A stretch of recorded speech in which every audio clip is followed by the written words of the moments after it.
Here today, let me read the appeal statement. Pursuant to the provisions of 2.68.030 of the Metropolitan Code of Laws, please take notice that decisions of the Metropolitan Government of Nashville and Davidson County Community Review Board may be appealed to the Chancery Court of Davidson County for review under a common law writ. Any appeal must be filed within 60 days after entry of a final decision by the board. Any person or other entity considering an appeal should consult with an attorney to ensure that time and procedural requirements are met. Mr. Secretary, do we have a quorum? We do, Madam Chair. All right, thank you. We will now move on to our approval of minutes. Do I have a motion to approve? So moved. Second? Second. All right, thank you. Any discussion? All right. All in favor? Aye. Okay, we have minutes. All right. Now on to the chair remarks. Okay, welcome to the 8th Nashville Community Review Board meeting of the year. The CRB has been very busy this summer, and we are continuing to become busy as the days roll on. Our business really began this summer with drafting a new MOU. And so within drafting the new MOU, we had to secure an attorney and lean in on our government to keep the charge of 134,000 Davidson County voters as it pertains to police accountability and transparency. We even received a 61-page complaint with nearly 40 allegations of ethically, morally, and violations of policy issues in MNPD. And so far, we will listen to a report today on the first negotiation meeting between the CRB and MNPD. Also on the agenda is the CRB's sexual misconduct report that will push MNPD further than it has ever gone in regard to keeping citizens and employees safe from sexual misconduct and providing best practices in handling this pervasive issue that affects women by a large number and men. Today, the discussion and vote on the sexual misconduct policy report will help shape the conversation and aid citizens of Nashville and MNPD employees with trauma-informed 21st century practices. And we have one recommendation for MNPD. That is, adopt the zero-tolerance sexual misconduct policy. This report includes input and review from the International Chiefs of Police in Violence Against Women International, the Office of Family Safety, and Silent No Longer. It will also help MNPD get to its goal of having the force represented by 30% women. Right now, it's right about 12%. And they only have until 2030 to meet this goal, almost 5 short years from now. And lastly, the CRB's proposed attorney was sent an agreement for outside legal counsel. The Director of Law sent the agreement that was actively being negotiated to Brazil Clark. And because of this, I would call this legal agreement the first step in the reduction of an inherent conflict between the CRB, the Department of Law, and MNPD. I'd like to thank Mayor Freddie O'Connell, Opportunity Now, Middle Tennessee National Action Network, Nashville NAACP, Nashville Organized for Action and Hope, and the many, many community members who have supported the CRB and walked alongside us while we defended ourselves from multiple attacks. We'd like to say thank you, and let's keep going. All right, that concludes my chair remarks. Do we have anyone signed up for public comment? Is that Ms. Flynn? All right, let me read the public comment statement. Pursuant to TCA 8-44-1, a period of public comment is reserved to provide the public with the opportunity to comment on matters that are germane to the items on the agenda. Each speaker is allowed up to 2 minutes to speak. Speakers may register in advance by signing up on the public comment sheet located at the entrance to the meeting room. Ms. Flynn.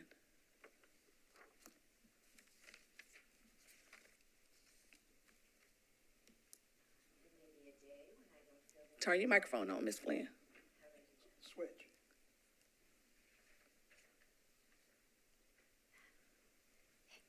There may be a day when I don't feel the need to speak, which will give us all a little pause. But I have a Substack. I don't know whether folks know. My name is Michelle with one L. My last name is Flynn, F-L-Y-N-N, if you ever want to go up and check it out. On the Substack, I do tend to post pretty regularly what goes on. Different things in the city and in the state, but I have been following pretty closely the Community Review Board, formerly the Community Oversight Board. And after the last meeting, I posted one, and it usually includes some video of folks speaking here. And what I really spoke about in that one is the question of how is it that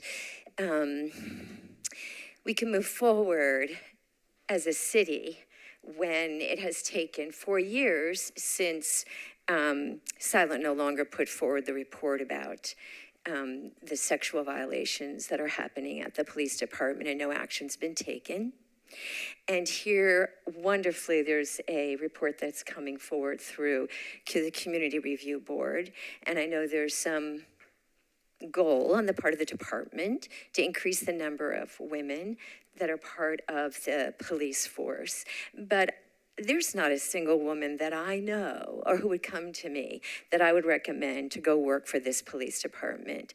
I really appreciate Mr. Wynn, your comments last time about the systemic issues within so many institutions in our very patriarchal society, but particularly when you have a police force and you have women within that force, it is so difficult to think about them there working on a day-to-day basis and putting up with this kind of experience. And I think the thing that I wanted to come to you with is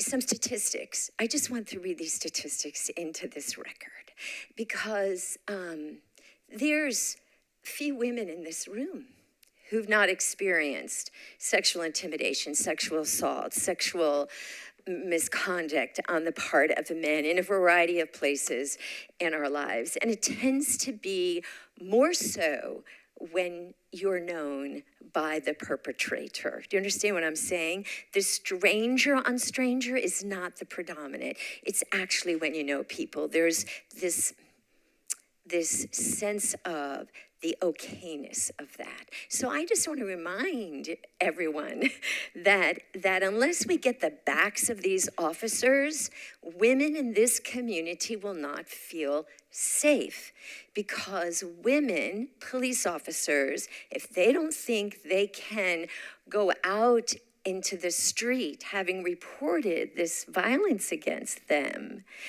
and show up and be backed by those male officers that they are reporting on, then it makes all of us less safe and therefore less free. So I really want to just read into the report this, and I'm just acknowledging for all of us here. 1/2 of women, or 50%, and nearly 1/3 of men, 29%, report experiencing sexual violence in their lifetime. 1 out of 4 women experience completed or attempted rape. Members of the LGBTQI+ community are at a higher risk of sexual violence. Young women between 12 and 24 years of age and trans women of color are disproportionately at risk of sexual assault. Students of marginalized identities, that's LGBTQI+ students, those with disabilities, racial and ethnic minorities, international students, undocumented immigrants, and first-generation and low-income students face elevated risks of college sexual assault. 2 out of 3 sexual assaults go unreported, and that's in the general community. 8 of 10 victims know the person who raped them. 80% of teenage girls developed a mental health disorder, including depression, anxiety, and post-traumatic stress disorder, months after being sexually assaulted, and over half, 55%, developed 2 or more conditions. And we're thinking about women in the force experiencing this in reaction to what's happening to them on the force. 30% of female rape victims report symptoms of PTSD 9 months after the rape, and 33% of women who are raped contemplate suicide, and about 1 in 10 attempt suicide. As a city, we are putting women every day at risk when they go to work at MNPD. It must stop. And only then can we turn to the larger community and think that we in this community are safe with men that will transgress on a regular basis inside the department. I know people who say these are bad apples, but unless you clean up that apple barrel, it's affecting everyone inside that department. So I thank you very much for allowing me this moment to speak into this issue. Thank you, Ms. Flynn. Do we have any other public comments? Okay, well, that concludes our public comments section. We will now move on to the Executive Director's report.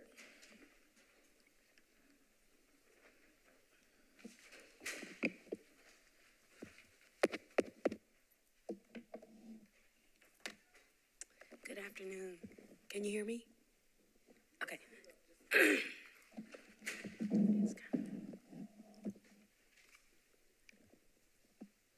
Okay. All right, good afternoon. Thank you. So our director's report is going to be brief today. I mean, we've been working really hard with our move. So I wanted to start with that. So we moved from our previous location from the Washington Square building to 401 Church Street, Suite 1300. I really want to thank, I have to give some shout outs for the move because the place is beautiful. It's been definitely a lot of work to get us moved and packed up, and to get everything kind of built out. So I want to first thank General Services for their awesome work in finding us a location. We worked really hard with that. It took us, I want to say, over 6 months to find a location that I thought would be satisfactory to the community. Chair Haddock was involved in that as well. And so I looked at, just a lot of properties. And so this one, we landed on this one. It is a beautiful property. I think the community will be really pleased with it. I want to thank Terry James, Abraham Westcott, Mike Leonard, Veronica Loretto, Lori Lazo. Of course, she's passed away, but I wanted to thank her too. Metro ITS for being available and making sure that things got done and in place. And they were kind of like, rushing around with us all week last week and then today, this morning. So I think we're up and running now. I did have some hiccups. That's why you got your documents late. So, all right. So Susie Satterfield and her staff at the LNC, and then also just the staff. I mean, the staff works so hard. I want to give them a round of applause for their work and dedication. I appreciate you so much. It was not easy to get all of these things running and moving. And then I want to thank the board for your support, and you guys just kind of kept pushing for this as well, to make this a reality. So thank you all for that. And I want to thank, of course, our mayor and the mayor's administration in this process as well. The other thing I want to talk a little bit about, and some of it you touched on, and we will have it on some of the things are already on the agenda for today, but I want to kind of give an update on the complaints and where we are with our staffing, okay? And then I will conclude. Right now we have 9 complaints for this month with 3 pending. We also received 2 commendations from people who had really good experiences with police officers. So that was good. We've done a lot of outreach, even in the midst of our process of moving. Our community liaison and her team continue to reach out to the community so that we are connecting with them. We have 2 positions open. Those are for compliance monitors, and both of those positions I think we had approximately 80, maybe, I think it was 51 people apply. And so out of that, I think we might have about 20 or 25 people who are qualified. And so we will start that process as well.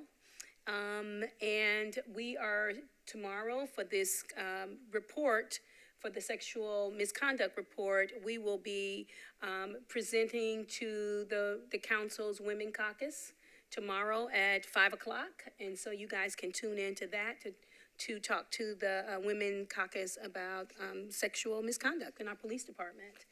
And we are going to NACO. Some of our staff and board members are going to NACO. That trip and that conference is in October. And so we're looking forward to doing that as well. It is our NACO is the National Association of Oversight of Law Enforcement. And so we will be doing that. I think it's the same time as TSU's homecoming, but it is, it's like the second week of October. And so we'll be there for 2 or 3. Yeah, it's October the 12th through the 17th. And so, and today we had, and I'm gonna give Drew his opportunity to talk about our MOU meeting today. So we had our first MOU negotiation meeting that I thought went well, but I'll let him and Frank Brazil talk about that in more detail. And so that's really all I have for the executive director's report. I did want to acknowledge that Commander Laura is here, so hello, and thank you for being here. And that's it. Thank you. You guys have any questions? Can I get a motion to approve the director's report? So moved. Second? All right. Any questions or discussion about anything in the director's report? So what do you expect? I have one. What do you expect to happen in tomorrow, Director Fitchard, at the Women's Caucus meeting? I think this is a pretty big deal when you're talking about, sexual misconduct and implementing policy and having a recommendation of MNPD adopting this zero tolerance sexual misconduct policy. What are we hoping to see? That's a really good question. I'm hoping to see the support of the Women Caucus. I think that this is a necessary and a timely report. I think that, my staff and we worked really hard in making certain that, and with the help and the assistance of Board Member Nguyen, on making certain that it covered all the, I think, necessary things that, and details that we saw crop out of complaints that had come our way. And so I'm hoping that we've sent over, with the help of community, we have sent over the report, the draft report, with thanks to Michelle Flynn, and I think that I think that they're going to be supportive of it. I feel really confident about talking to them at this time. I believe that this report is so necessary at this moment in time in history. I also think it provides a protection, a layer of protection, not only internally but externally, not only for the employees but also for the citizens. And so I think it's a detriment to public safety to not have this. And so it is something that I'm excited to do tomorrow. I'm looking forward to that. And then after that, we'll see. I hope that they put their stamp of approval on. And I do believe that we have a record number of women in the council. Absolutely. Correct? Okay. Yeah. So that's a good thing. But I also want to encourage our men on the council and our men who is in leadership in Nashville to read this report. Know what it says, know what it's about, understand the complexities of working in a male-dominated field with a lot of power, and being afraid to speak up on issues of sexual harassment, misconduct. And so I think it's so rich in content. I think if you don't know much about it, you will learn. You will learn a lot about it through this policy report. And Board Member Nguyen is our expert on the board regarding this. And I want to know, Board Member Nguyen, just briefly, I ask you every time we meet and we're talking about sexual misconduct, but briefly, you know, from IACP's standpoint, from your standpoint, this is ready to go, right? It is. You know, your policy in policing it's your mission, it's your direction, it's your assignment, and it's your priority. So whenever you come out with a policy, public policy like this, it's how you communicate to the public how you feel about a certain topic. So for Metro Police, one is to encourage women to apply, which is what we need more of. And the other is for women who are victims of sex assault in general, whether they know the offender or not, are more encouraged when they have a police department that takes this serious, because the number one reason why they don't report is they fear of being believed. So when you take a stand like this and say, this is how we feel about it, we have no tolerance for this at all, then it gives victims more confidence to report. It gives advocates who work with victims more confidence to recommend them to report. And thank you, Ms. Flynn, for your comments. You know, if you look at the numbers for Nashville, based on the federal government's estimates of victims, 32 million U.S. women are in that number. That's how many women will be sexually assaulted in their lifetime. So if you do the numbers on Nashville, it comes to 68,715 women just inside Nashville, Davidson County will be victims of a completed or attempted rape in their lifetime. So this is a big statement from the police department, not just for the behavior of their officers, but how they feel about it to the general public. So I think I think it's going to pass. I really do. I'm confident. And back to your comment earlier, Ms. Lynn, why is it taking 4 years? Well, I'm a firm believer in gentle pressure, relentlessly applied, will get you the change you're looking for. So there's been a lot of gentle pressure here, and I think time has come for them to relent and say, let's do it. So, yeah. That is really encouraging to hear from you.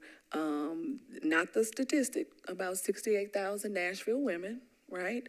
But that we are one step closer to having a zero tolerance sexual misconduct policy in Nashville, and how serious of a topic this is for our police department and the community's concern. They've been with us every step of the way, from hearing different cases to now walking this policy across the bridge to the courthouse and to the council. And so I think we have a lot of support, and I'm happy about it. And I think the staff, you all did a great job. You did a great job. You did. Everybody did a great job. And so I just want to say thank you. And I know the Nashville community thanks you as well. So if there's nothing else, Member Witzel.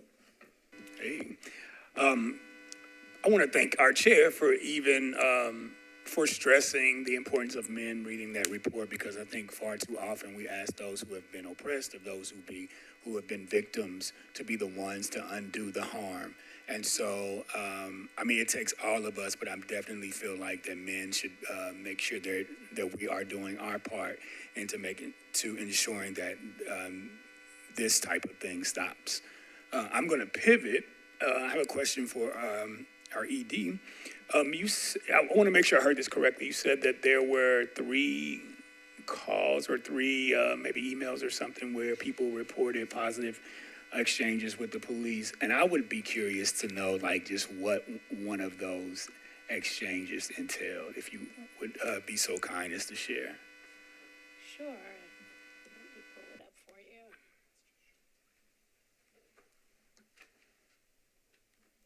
you. Most of it, one was I remember one was a traffic, incident where it sounded like it was a woman who was very nervous about getting a traffic ticket. She hadn't received one in the past.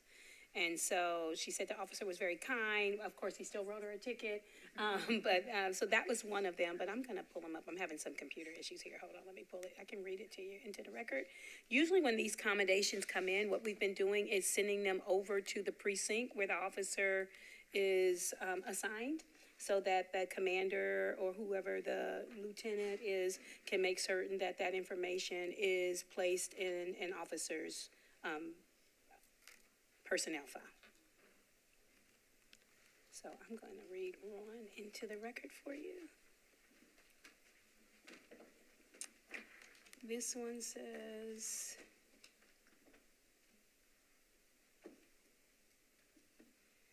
well, it doesn't have the complete information, but it just says, greetings, Commander Walborn. The Nashville Community Review Board received a commendation for Officer C. Cox and 2 other officers who responded to a call on Cinder Lane on 7/17. The person that made the commendation wants to commend and give appreciation to the officers for going above and beyond for him. Thank you. You're welcome. Any additional comments, Member Holloway? We listen to you talk about sexual harassment, and a lot of it refer to women, but men as well can also be sexual harassed. I keep mentioning that because it does happen. Sexual harassment is not okay, and something should be done about it, even though we got a policy hoping that it get approved. But what good is the policy if you don't enforce it?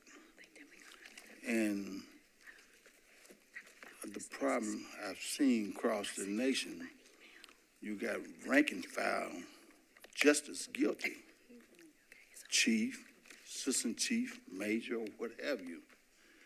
But people feel threatened because the rank and file control their working environment. And so let's not leave the rank and file out, because I've seen myself, they are just as guilty as some of the non-ranking officers. Thank you, Member Holloway. And I just wanted to add, I just wanted to make certain that we acknowledge that the End Violence Against Women International also gave us a lot of information in this report, as well as Diane Lance from the Family Safety Center and many other community people who gave us their feedback and input. And so I want to just make certain that we acknowledge them. I want to thank Mr. Nguyen for bringing us that connection with the director of the End Violence Against Women International, who supported this document, this report. All right. So if there is nothing further, can I get a vote on accepting the executive director's report? All in favor? Aye. All right. The executive director's report has been approved. Do you need to go to NCRB administrative case closures?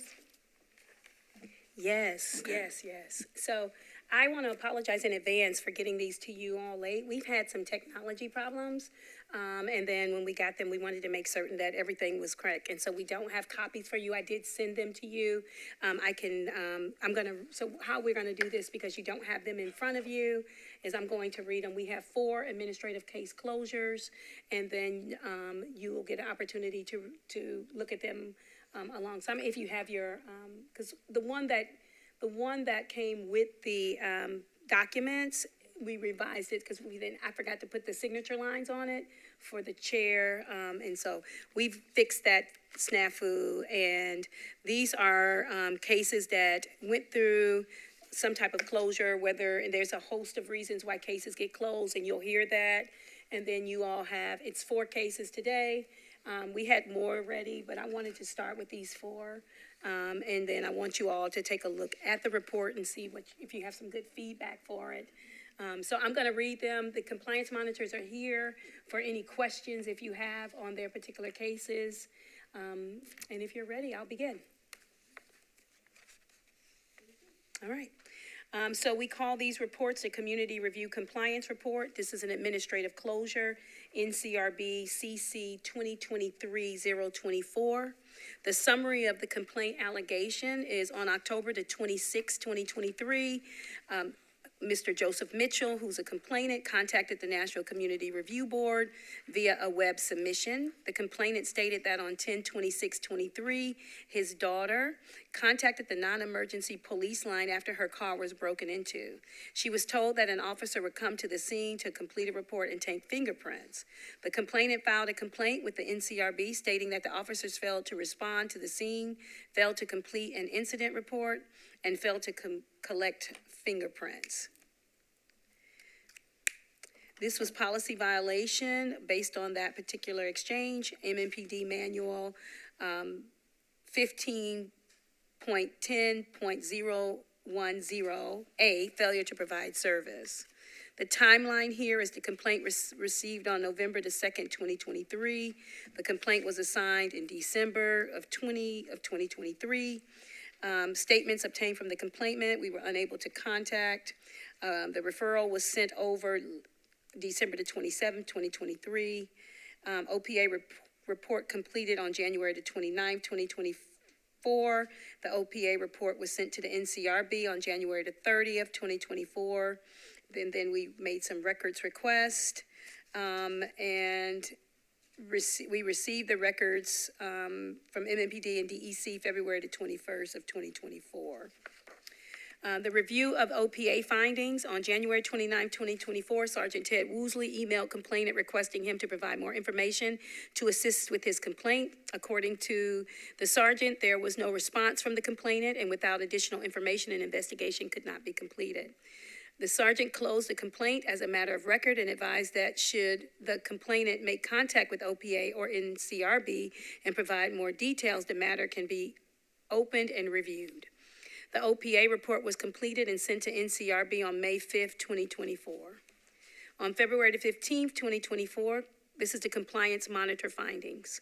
On February 15th, 2024, compliance monitor Amy Simmons sent a records request to DEC requesting dispatch telephone, radio, audio, and a copy of the CAD report.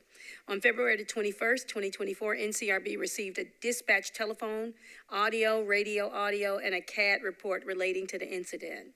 The NCRB requested all dispatch calls involving vehicle break-ins that occurred on the date of the incident.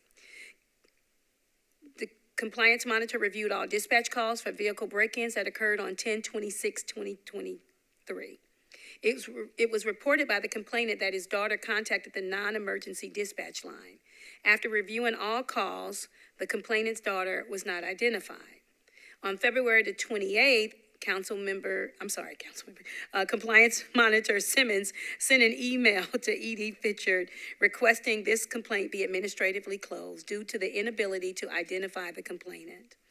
On February the 28th, E.D. Fitchard approved a closure request. The closure form was completed and sent to E.D. Fitchard, and a copy of the closure letter was emailed to the complainant. The evidence and supporting documents.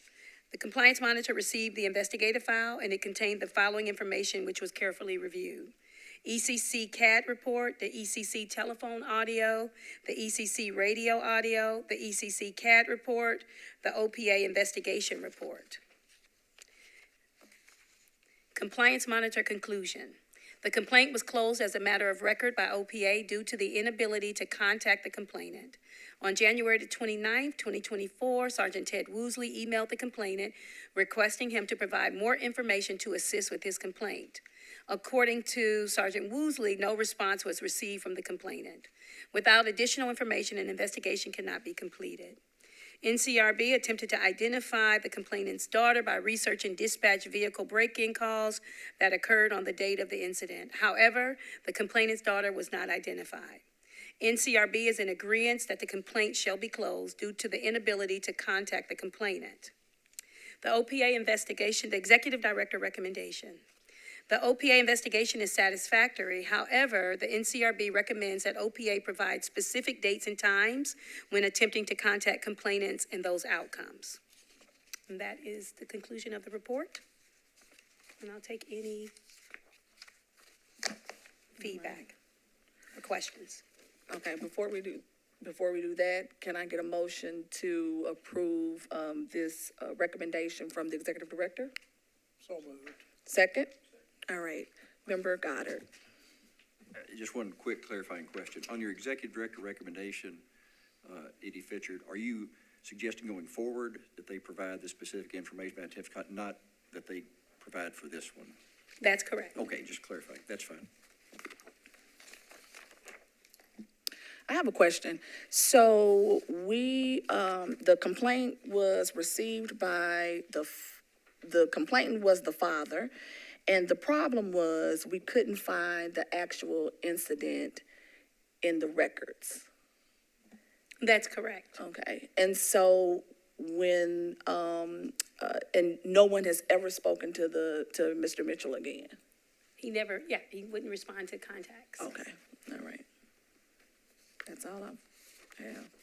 Any additional questions? All right. All in favor in adopting the proposed recommendation from our executive director? All in favor? Aye. All right. That is 024. Right. The next one is administrative closure, NCRB CC 2023-033. The summary of complaint allegations on December 16, 2023, Mr. De La Cruz, hereafter referred to as complainant, emailed the Nashville Community Review Board seeking assistance for his business. Mr. Cruz complainant stated that on days that events are taking place in the area, MMPD officers use their vehicles to assist with traffic and park outside of his business location with their emergency lights flashing. His business is located on the corner of 2nd Avenue and DeMontbrin Street. The flashing lights disturb his customers inside of his cafe and have been unwelcoming and disruptive experience for them. Mr. Cruz wants MMPD to find an alternative location for MMPD on event days.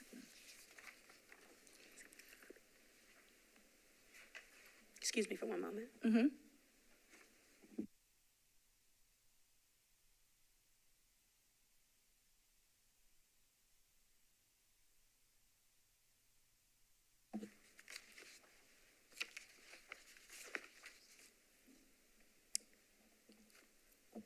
This is a policy violation of courtesy. The review of the OPA findings on December 16th, 2023, the Office of Professional Accountability received the complaint from the Nashville Community Review Board. On January the 11th, 2024, Sergeant Woosley attempted to contact the complainant via phone, but was unsuccessful. On January 23, 2024, Sergeant Woosley made a second contact to the complainant, but was unsuccessful.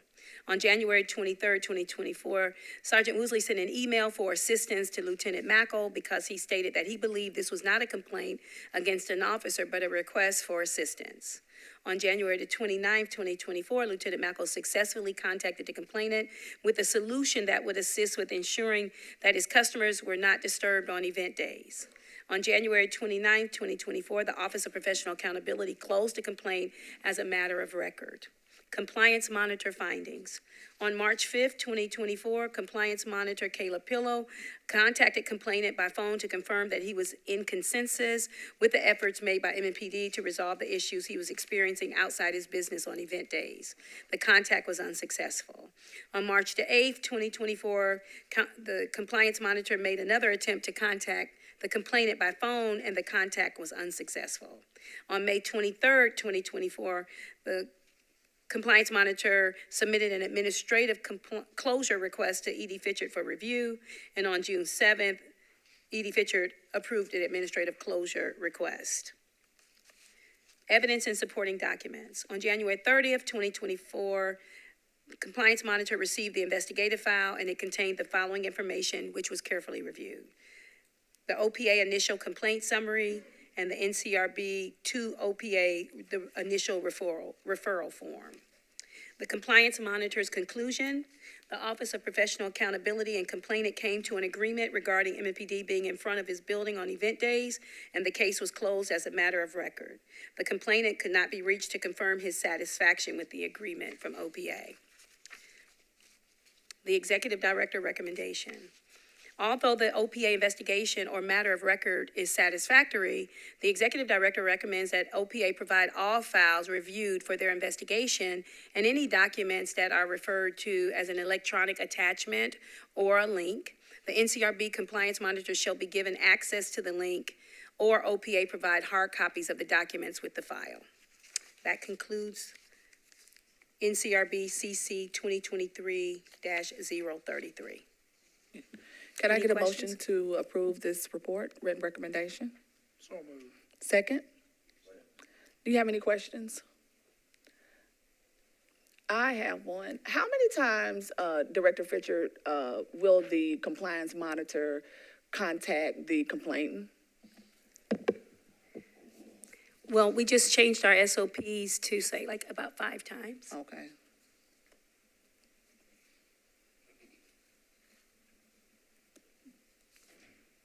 Okay. All right. All in favor for accepting the recommendations, please say aye. All right. All right. The next one is the administrative closure, NCRB CC 2024-005. The summary of complaint allegations on January the 15th, 2024, Shanita Jefferson, herein after referred as complainant, contacted the Nashville Community Review Board via email seeking assistance for her sister and her sister's children. The complainant's sister was in a romantic relationship with an individual who she alleges was abusing her and her children and out on bond for an alleged murder of an unknown individual. On January the 13th of 2024, that individual went to the complainant's sister's home and proceeded to kick in her door, where he then entered and threatened her sister and her sister's children. Although the incident was captured on video, they were informed there was nothing they could do when they contacted the Memphis Police Department. That the Memphis Police Department said that there was nothing that they could do. The complainant contacted the Nashville Community Review Board as a last resort for assistance for her family.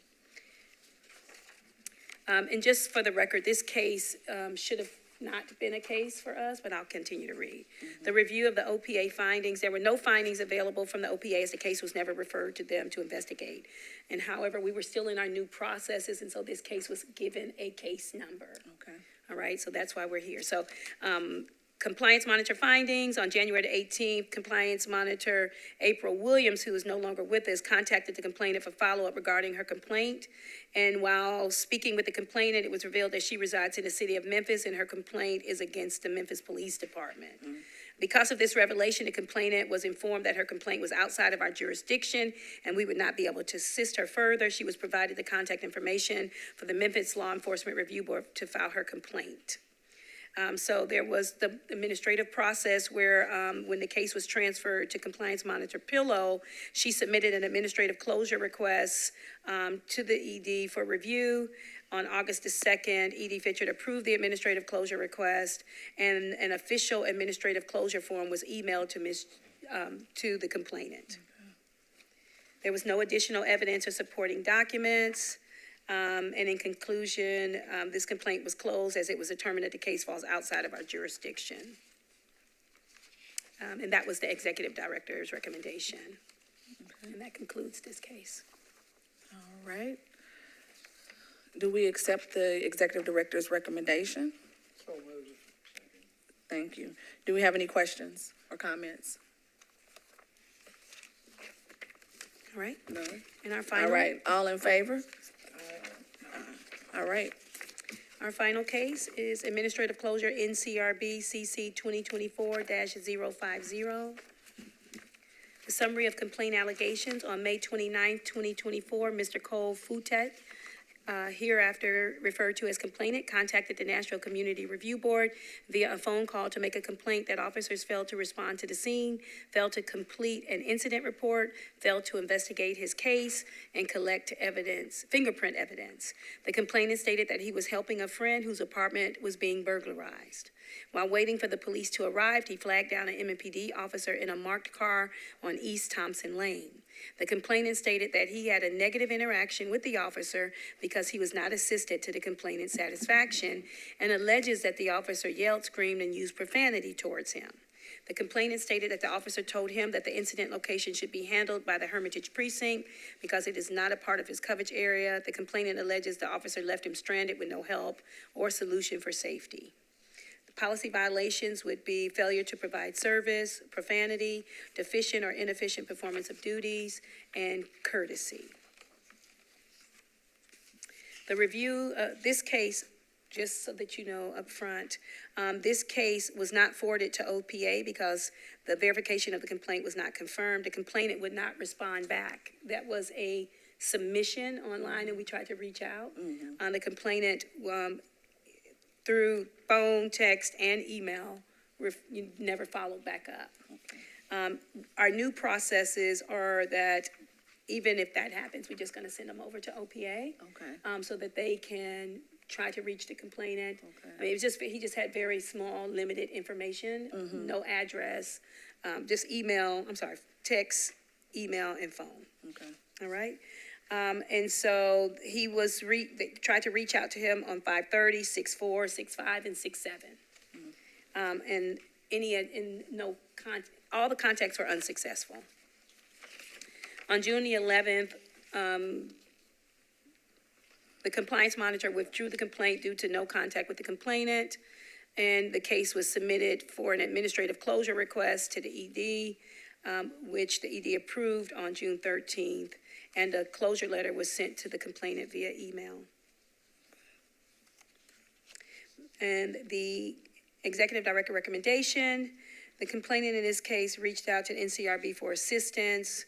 On May 29, 2024, the compliance monitor assigned to the case on May 29, 2024, and was unable to reach the complainant, and the case was not sent to OPA because the complainant was not responding. The case was administratively closed at the request of the CM and approved by the executive director. That concludes the case. Okay. Can I get a motion to approve the ED's recommendation for 050? So moved. Second? All right. Any comments, questions? Member Brown? I think these reports are showing the system's working. Unfortunately, it looks like we're spending a lot of time on individuals that don't respond. Do our instructions or the information we put out to the public ask the parties to provide alternate ways to connect the board? Obviously, if you get an email in and doesn't have any information except a name and the return email doesn't work, you're stuck. But I'm taking it, we try to get up front as much contact information as we can, or an alternate to contact, or because unfortunately these, complaints might or might not have some validity, but there's not much we can do about it when we can't get follow-up to get needed details. Yeah, we have an intake process, and they ask a lot of questions and get information. Sometimes these are web submissions. I really find that sometimes people just want to be heard. And at the moment, they are, maybe their encounter is very negative, and they're having a visceral, reflection, and they file these complaints for things happen, and then some people, that's enough for them. We've had multiples of those where we can call them back and they say, I just wanted to make certain that I got it on paper. They don't necessarily want to continue with the process. But the process is very helpful and cathartic for them. Yeah, it does look like our compliance monitors are attempting to follow up as best they can, and it was refreshing to see that one of the complaints about the flashing lights was resolved by the parties, which sometimes that's the best way to resolve things. So I think the reports are very helpful, and hopefully with the MOU, we'll be able to make sure we get a little more from OPM on the backup for it. But I think compliance monitors and the director have done a good job in reporting these for the board. Thank you. Yeah, these are the closures. I want to get those out the way so that we can see exactly, where we are. And so hopefully next month we'll have not only closures, but real cases. So moving And along. Edie Fitcher, you said that from this point forward, you'll be forwarding all complaints, no matter if you get in touch with them or not, right? That's correct. Okay. One of the things, we have a 3 business days to turn these things around. So, sometimes people, I know myself, if you call me, I might not be able to get back to you within 72 Right. hours. And so we just want to make certain that we're in compliance with the law. Or with the act, and make certain that we are forwarding them, no matter whether I think it's really helpful for us to contact them, after the intake process to make certain. The intake person is an intake person. They're not necessarily an investigator or a compliance monitor. So the questions that come in may not be as thorough in that sense, related to a specific thing. And so no matter what the case is, whether we have follow-up contact or not, those cases will go to the Office of Professional Accountability. And then if they say that they weren't able to get in touch with them, then they just need to put that in their summary. Okay, I have another question. And do these cases or complaints that we receive, do you code them? So I'm thinking if you have, 20 traffic stop complaints, in a month, do we know what people are, or can we categorize what people are calling us for? And do you know if MNPD's OPA, if they do the same thing? No, I don't know whether they do that. We have, of course, this is a new process for us, but that's what we usually do when we give you the statistical report, that report that we used to create for the COB, which will start back as soon as we get a new case system, because we can't pull it up. We tried to pull it up for this meeting and create one, but we couldn't get, our IA Pro has it's on its blitz. I'm not going to say that it's messed. I don't want to speak it because we need to transfer our information off of it. And so, but it's not, we're not able to pull those statistical reports, but yes, we do that. We keep track of that in the demographics if we have them, because that's the information that we want to continue to give you monthly, and that monthly analysis report or statistical report of what kind of cases are coming our way and where and what locations. So, yeah. Can you find out if OPA tracks their?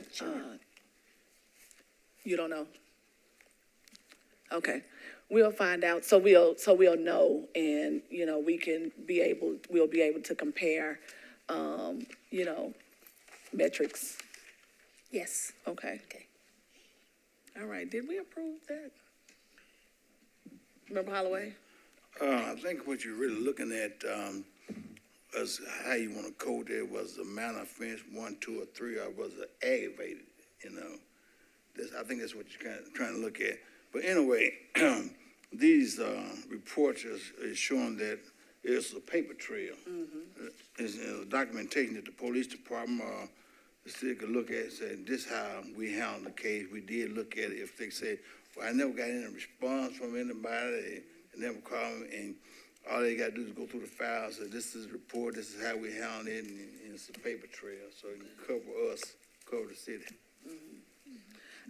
That's a good point, Member Holloway. And I want us to, as the members, to go home, take a look at these and see if there's any additional information we'd like to know, right? Because this is a work in progress. These are our first case closures. And so if there's something that, you feel you like to know regarding any of these, because the other cases will be in this format, correct? Similar. These Similar are to it. closures. It'd be similar to the proposed resolution reports that we used to create. We kind of tried to stay on the same line of those and not change and do something, So yes, but with the administrative closures, like it didn't have like findings of facts and all that because there was no findings of facts. Right. So we'll retitle. When you look at the reports, like some of the language where it says compliance monitor findings, and then compliance monitor conclusion. So, and these are similar to what you would have found in an investigative summary, but then we transfer that information for the new cases, we will transfer that into this final report. Yeah. Okay. All right. All in favor of adopting this recommendation for 050, please say aye. Aye. All right, we have recommendations that have been approved. Director Fitchard. Okay, now we are moving on to the board discussion. It is time for our sexual misconduct policy report.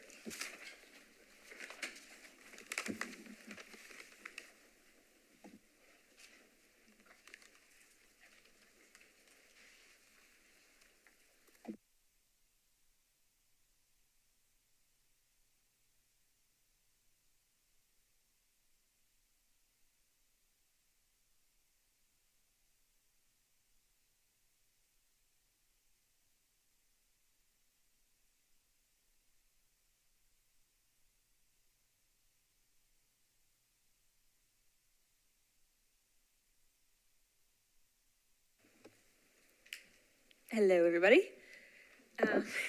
Thank you for coming out. I am so grateful to be able to finally present on this report today. This report has been a long time in the making, and I'm just glad that I joined the team in time to see it through to the end and be a part of this.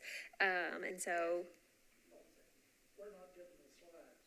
Yes, those two monitors don't work this time. So if you want to go out there to view the report, we are more than welcome to do that. Or you can share, is yours working? None of the monitors are working? Oh, okay, never mind. Yeah, Joe, you can come over to this seat over here if you want to.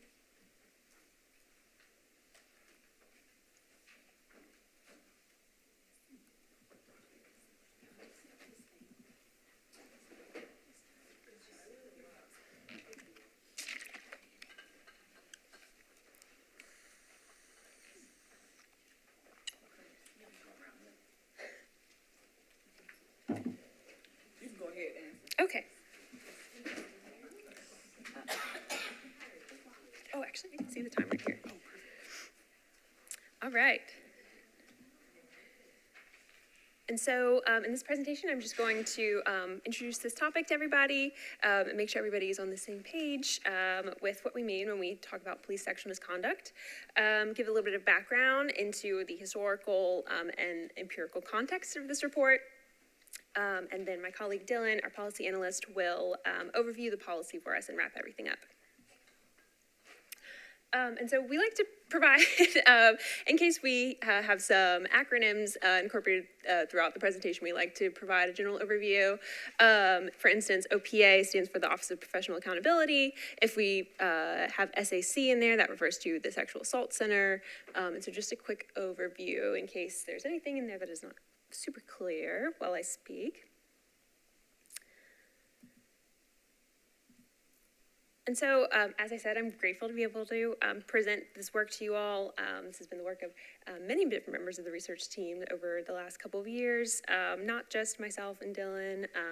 Travis, our latest member of the research team, has also contributed a great deal to this project, and so this has truly been a labor of love. And so just to get everybody on the same page, I first want to take a moment to define police sexual misconduct, as it's a term that may be less familiar to some than some stricter legal terms like sexual harassment or sexual assault. And so this definition has been provided by Tim Marr, who is a criminal justice professor at the University of Missouri, St. Louis, and has been useful for us in designing this policy advisory report.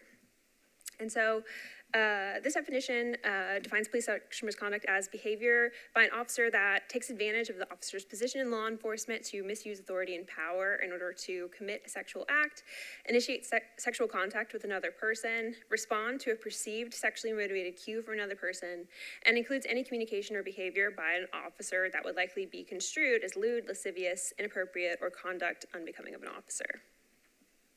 And so just because this definition is intentionally broad in scope, I want to highlight some examples of behaviors that fall under police sexual misconduct, which can include sexual contact by force, sexual shakedowns, which I'll mention in a minute, gratuitous physical contact with members of the public, sexually motivated voyeuristic actions, unnecessary contacts for sexually motivated reasons, and inappropriate use of department resources.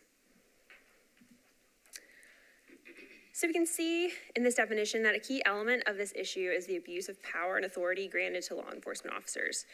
Police officers are charged with enforcing laws, providing service, and maintaining order in a just manner. As a result of this authority and trust placed in law enforcement officers to exercise their duties appropriately, police routinely work alone and without direct supervision, and they regularly interact with vulnerable citizens. Many of these encounters with civilians occur during late-night hours and in situations that are isolated from public scrutiny. And while these circumstances are justified and are necessary for officers to perform their duties, they also provide easy opportunities for the perpetration of sexual misconduct. Evidence from a study designed to understand the context in which police sexual misconduct occurs found that officers who are sexual predators do indeed tend to take advantage of the opportunities provided through these situational contexts. Most often, they encounter through their traffic enforcement authority or through enforcement of laws designed to control the sex worker industry, or in situations in which they encounter minors who are vulnerable and easy to manipulate. With that being said, I do want to make a disclaimer that the goal of this report is not to assert that most police officers are bad actors who engage in predatory sexual behaviors. Most officers fulfill their duties honorably. Instead, with this report, we want to highlight the responsibility of police agencies to prevent the sexual predators who happen to be police officers from sexually degrading, violating, threatening, and assaulting citizens they are otherwise sworn to protect and serve. And so to briefly bring us back to the context of Nashville's history with police sexual misconduct, back on August 10th, 2020, almost exactly, now over 4 years ago to the day, Nashville's Mayor John Cooper publicly called for an investigation into a series of allegations of sexual misconduct brought against MMPD employees. The complaints were shared with him by the organization Silent No Longer on behalf of more than 19 women who shared that they had been sexually harassed or sexually assaulted, or they had experienced gender-based discrimination while under employment at MMPD. The resulting investigations by the district attorney and by Metro Human Resources led to Mayor Cooper including in the 2020 Policing Policy Commission report more than 10 action items for MMPD to complete to achieve a workplace where sexual harassment and assault is not tolerated. Although each of these action items were given a completion timeline of 6 to 18 months, 4 years later, MMPD still has not adopted a zero-tolerance policy around sexual assault and sexual harassment. Furthermore, it is the opinion of the Community Review Board research team, at least, that the steps they have taken to address the issue, while they are well-meaning, are inadequate as they do not address the entire scope of police sexual misconduct. For instance, while MMPD maintains they already have a zero-tolerance policy towards sexual misconduct, communication with MMPD clarified to us that this statement is in reference to a section of the MMPD department manual, which covers harassment and discrimination in the workplace. And while sexual harassment is defined within this section of the manual, as you'll see on the right, even though it's kind of small from this distance, we have found that there are many areas for improvement within this policy. And we also want to reiterate that this issue calls for a standalone policy for the prevention and proper handling of instances of sexual misconduct, particularly because many instances of police sexual misconduct don't fall under the domain of workplace harassment and discrimination. And so to preview some of the improvements we proposed in our policy, which Dylan will overview in a minute, I'll briefly highlight some elements that we found to be missing from MMPD's existing policy. So as I just mentioned, the current policy covers sexual harassment in the workplace, but does not cover police sexual misconduct with respect to interactions with civilians. Perhaps most notably, the current policy also has two items listed under prohibited activity, both of which cover verbal harassment and discriminatory remarks, but does not cover other behaviors. As we've already seen, many aspects of police sexual misconduct are nonverbal and don't fall under the domain of verbal harassment and discrimination. And that's what that screenshot is on the right, also very small, sorry about that. We also include in our policy incorporation of trauma-informed care practices and training, which is key for proper and appropriate interaction with victims of sexual assault and sexual violence. We also encourage MNPD to establish procedures for referring victims to local organizations such as the Office of Family Safety and Sexual Assault Center. And we also, lastly, promote continual transparency and integrity audits throughout the process of completing and sharing, hopefully with the Community Review Board, their investigations of police sexual misconduct. And so a look at some highly publicized incidents of police sexual misconduct within MNPD shows that this issue, unfortunately, continues to affect Nashville 3 to 4 years later. In 2023, a former MNPD officer was awarded $300,000 in a lawsuit against MNPD after alleging that she faced retaliation after reporting the sexual harassment she experienced while working at MNPD. In 2024, a male officer was fired for appearing in an OnlyFans promotional video where he parodied a sexual shakedown, which is unfortunately a form of police sexual misconduct so common that it has a name, which is basically a type of police sexual misconduct where an officer uses their color of law authority to coerce sexual contact in exchange for not arresting or ticketing a person pulled over for a traffic stop. This officer also was wearing his MNPD badge and uniform and was using his MNPD vehicle for the video. Finally, in May of this year, the Community Review Board, OPA, and the Mayor's Office received a whistleblower complaint filed by a former lieutenant in MNPD's OPA. He alleged that by design, the department has failed to implement an actual zero-tolerance policy on sexual harassment and discrimination, fails to properly communicate with or help employees affected by such conduct, and does not ensure violators cannot commit inappropriate conduct. This complaint details specific allegations against MNPD officers where certain high-ranking officers were found to be engaging in practices of repeated sexual misconduct and gender discrimination, yet received little disciplinary action. Often such officers were allowed to retain their positions and continue committing acts of misconduct. These 3 stories alone demonstrate that within MNPD there's a lack of training, a sense of apathy, and a lack of accountability towards instances of sexual misconduct.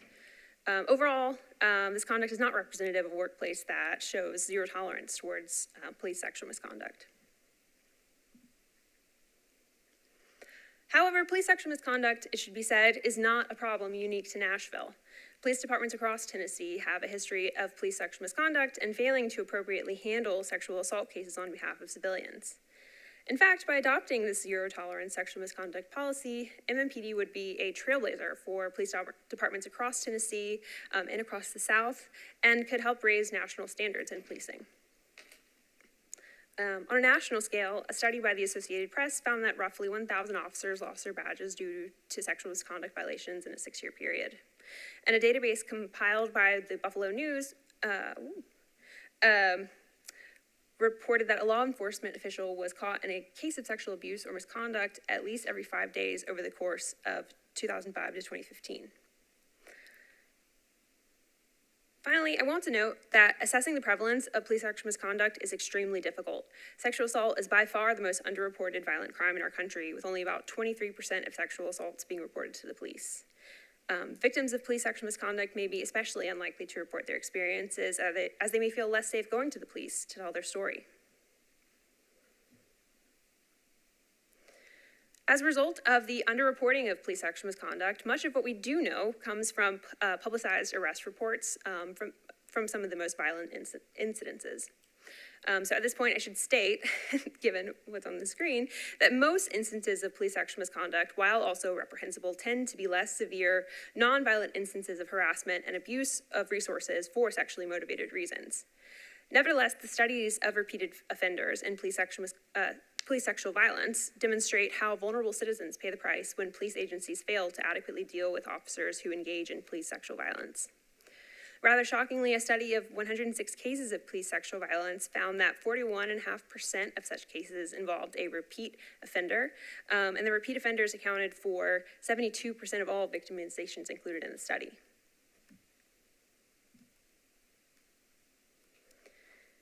And I don't want to conclude this presentation without touching on sexual harassment. Although currently addressed in MPD's current policies, it should be said that sexual harassment is a prevalent issue nationwide, and this is especially true for male-dominated professions like law enforcement.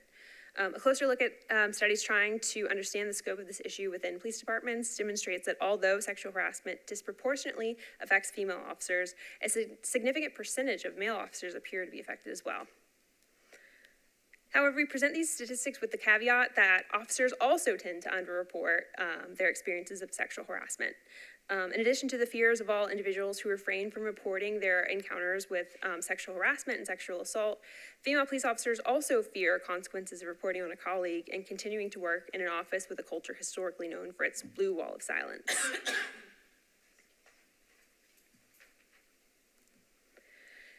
And so the prevalence and breadth of this issue of police sexual misconduct demonstrates that this is a systemic issue which cannot be cast off as a few bad apples behaving poorly in an otherwise perfectly designed system. Rather, change must come from leadership within law enforcement agencies. As our graphic on the right there shows, unchecked patterns of police sexual misconduct has detrimental impacts on law enforcement agencies, on the communities they serve, and on the police officers who operate within those agencies. Contrastingly, having a robust policy stands to benefit everyone, benefits the trust and legitimacy of law enforcement agencies, helps them mitigate liability in lawsuits, and in particular to our law enforcement department, would help them in their effort, in their cooperation with the 30 by 30 initiative, which seeks to recruit and have a 30% female workforce by the year 2030. And it also benefits protections for all citizens and officers in our community. And with that, we propose the following zero tolerance sexual misconduct policy for MMPD to consider adopting for the health and safety of all of Nashville. And so now I'll pass along this presentation to my colleague, Dylan, who will overview our specific policy recommendations.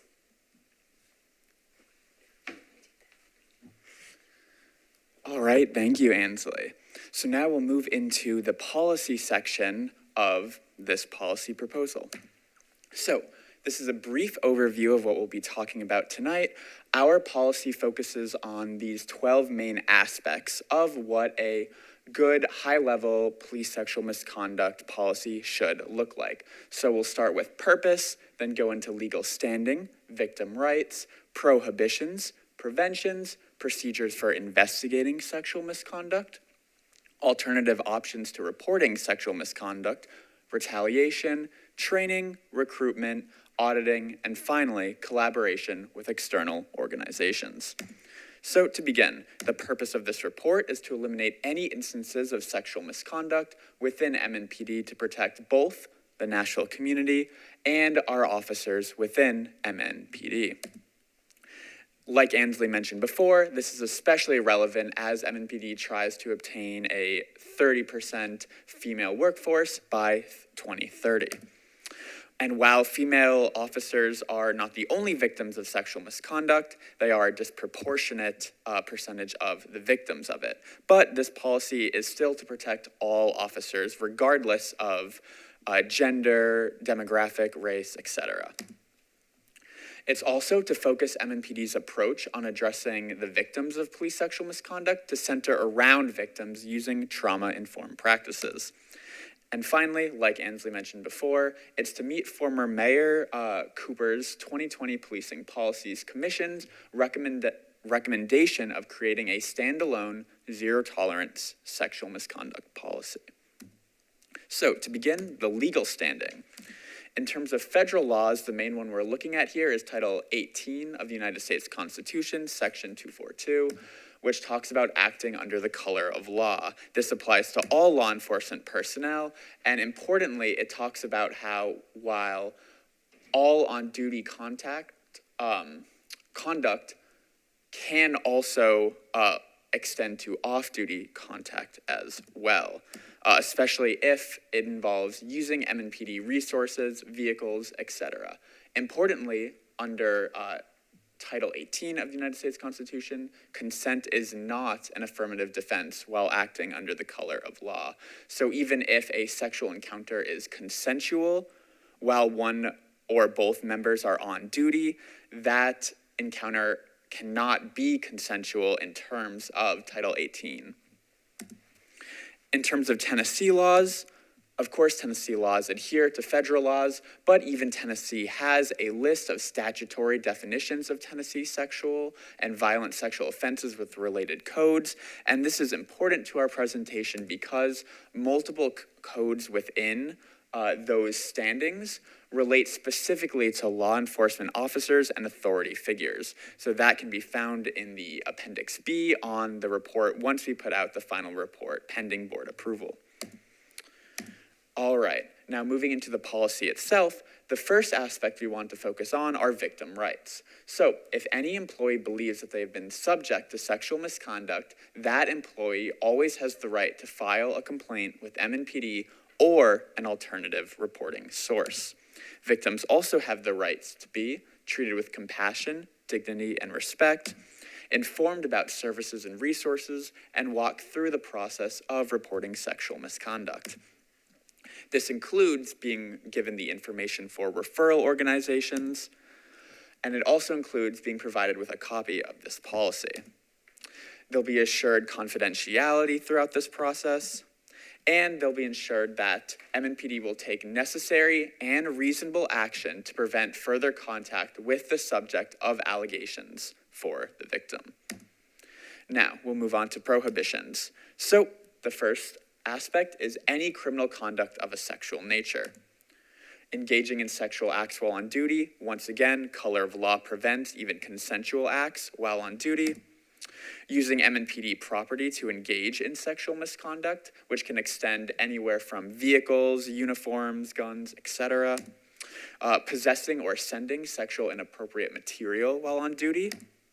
Using one's MNPD position to solicit, initiate, or coerce sexual contact with anyone. Like Ansley mentioned before, sexual shakedowns would fall under this bullet. And also unnecessary contacts and inappropriate and authorized use of MNPD information technology. This could look like reaching out to a witness or a crime victim that an officer encountered before for personal reasons. It also includes relationships that constitute a conflict of interest when working for MNPD. So once again, the victims or witnesses in active investigations, etc. It also includes gratuitous physical contact with suspects or detainees, especially within squad cars. And finally, it also includes unlawful searches on the basis of assigning gender. Next, we'll go over to prevention. So prevention largely focuses on these early warning signs. So this doesn't just have to be related to any sexually promiscuous or potentially criminal sexual activity. It also includes other aspects that could be suspicious, like inappropriate use of force, misusing MNPD information technology, suspicious patterns of practice like pulling over more demographics than others, or targeting certain areas when it comes to traffic stops, inappropriate encounters with juveniles, etc. It also includes mandatory reporting. So we believe that mandatory reporting is one of the core aspects of this policy, as we are trying really to aim to reduce the stigma of reporting sexual misconduct. So we believe that mandatory reporting will help build that into the routine part of being an MNPD officer. We also want to assure that further contact or victimization doesn't happen, with assuring confidentiality for the victim of police sexual misconduct. So this really means that having received a complaint of sexual misconduct, that individual who receives the complaint will notify only the individuals they need to notify for the investigation, with only the amount of information that they need to communicate this complaint with. And this will pertain to both on-duty and off-duty. Additionally, prevention will also include employee responsibilities to once again try and reduce the stigma of reporting sexual misconduct by ingraining it into the typical duties of an officer. It'll also include specific stipulations for both supervisors and command staff individuals within MNPD. This will look like conducting various oversights across various metrics to identify warning signs. So once again, this could look like looking at suspicious patterns of practice for the officers, say a sergeant or FTO officer, oversees, and it'll include taking immediate supervisory action to address any potential sort of warning signs. They'll also have special guidelines for receiving a report, which will begin with always thanking the complainant, because it's not an easy thing to do, referring the complainant to the appropriate parties, whether that's within or also outside of MNPD, notifying the chain of command as soon as possible, but once again, limiting it to only the individuals that need to hear the complaint, evaluating the resources and steps necessary to conduct a thorough investigation, and that's really important with this last bullet point, which is securing any evidence and identifying potential witnesses as soon as possible, as we found that this is perhaps the most crucial step in having successful sexual assault or misconduct investigations. So now as we go into the actual procedures for investigating sexual misconduct, MNPD will first determine if that alleged misconduct is an administrative investigation, a criminal investigation, or both. For criminal investigations, we believe that having a preliminary investigation that takes place over the course of 3 to 7 days after the incident is crucial to determining if there's a basis for a full criminal investigation. This is really helpful for seeing if the resources needed to conduct a full investigation are needed, and making sure that any sort of evidence and potential witnesses are once again identified very quickly, as once again, that's super important for actually having productive investigations. Again, this is also to deter witness tampering, which we'll talk about in the retaliation section, and it's also to reduce the pariah status of individuals awaiting judgment. And it's also to reduce the liability of keeping a potentially criminally implicated officer active. You can read the report in the introduction. There are some stories of other police departments across the country who did not take alleged officers off duty while they were being investigated. And while still on duty, those officers ended up committing more police sexual misconduct before they were eventually let go and criminally held liable. So this 3 to 7 days could also be really useful to once again just have an officer not be on duty during that time. In some cases, MNPD may need to hand over investigative authority to an external agency like the TBI, the DA, etc. And this could be done when, I'll get to that in a moment, when MNPD resources are limited, someone of high rank is implicated, or to avoid conflicts of interest. In this regard, we would like the CRB to still review that agency's investigation, but this really can't be certain until we have finalized MOU agreements. All right. Once again, there's a lot of stigma around reporting police sexual misconduct, especially for victims, so we believe that alternate options to reporting sexual misconduct can be really valuable for victims who have experienced it. So other agencies and advocacy groups around Nashville offer alternative ways to report sexual misconduct and also just gain more support for victims of sexual misconduct as well. Some of the following agencies and organizations can provide support, resources, and referrals to those who want to report police sexual misconduct. Those are the CRB, that's us, Silent No Longer Tennessee, the Sexual Assault Center, and the Office of Family Safety. So, what will the lifeline of a police sexual misconduct complaint look like within MNPD based on this policy? These following flowcharts are a good way to visualize that. So at the very top, we'll have an instance of police sexual misconduct occurring. From there, there's 3 different ways where that complaint could be filed with MNPD. The first way, a complainant reports that something's happened to them and they'd like to report it. 2, a witness reports it. This really falls in line with those mandatory reporting statutes we talked about earlier. Or a superior officer reports. This also looks like officers doing early warning signs and auditing over their own units to determine that. So any 3 of those ways can lead to a complaint being filed within MNPD. From there, As soon as MNPD receives a complaint, they'll take initial action by providing support services for that victim and determining if they need to move the alleged away from the complainant, if they have shifts that routinely overlap, etc. And it also includes giving the complainant referral information and victim service information for some of those referral orgs we talked about just a slide ago. From there, the complainant, if they want to continue the investigation and push it forward, MNPD will then initiate an investigation. That can either be an administrative investigation, a criminal investigation, or both. If it's an administrative investigation, OPA will conduct an investigation, and they'll either find that there was no policy violation, it wasn't sustained, or there was a policy violation, it was sustained. If there is a policy violation, there'll be disciplinary action taken, and regardless of the outcome, the CRB will still review the investigation. If it's a criminal investigation, we once again want to have that preliminary investigation within the first 3 to 7 days, where the officer will be put on suspension during that period. From there, the preliminary investigation will determine if a full criminal investigation is supported or if it's not supported by this preliminary investigation.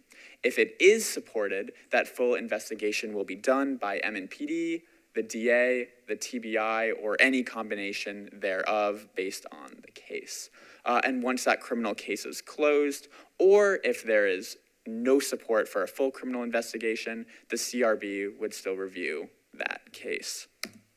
So that's what the lifeline of a complaint looks like. Next, we'll talk about retaliation. So any members of the community or MNPD officers who report sexual misconduct shall be protected from retaliation. This includes witnesses as well, as witness tampering is one of the crucial aspects that cause sexual misconduct investigations to fall through. This also includes, but is not limited to, discouragement, intimidation, coercion, or adverse action. And this is an important note. While the accused does have a right to conversation with an accuser under the Sixth Amendment, that right can be forfeited by wrongdoing, which includes retaliatory behavior and witness tampering. So that right can be lost by acting in retaliatory fashion.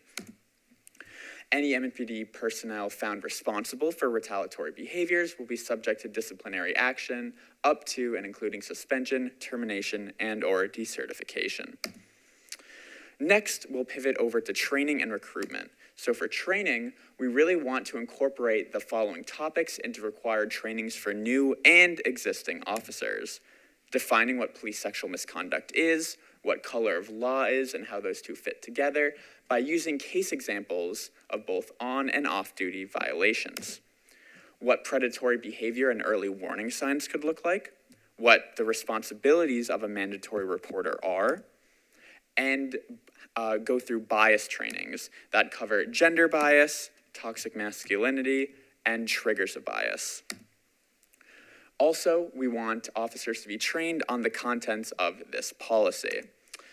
And so we believe that incorporating external agencies, especially some of the ones we've talked about earlier, into this training process leads to officers getting a better training and education experience, but also increases collaboration between MNPD and the community.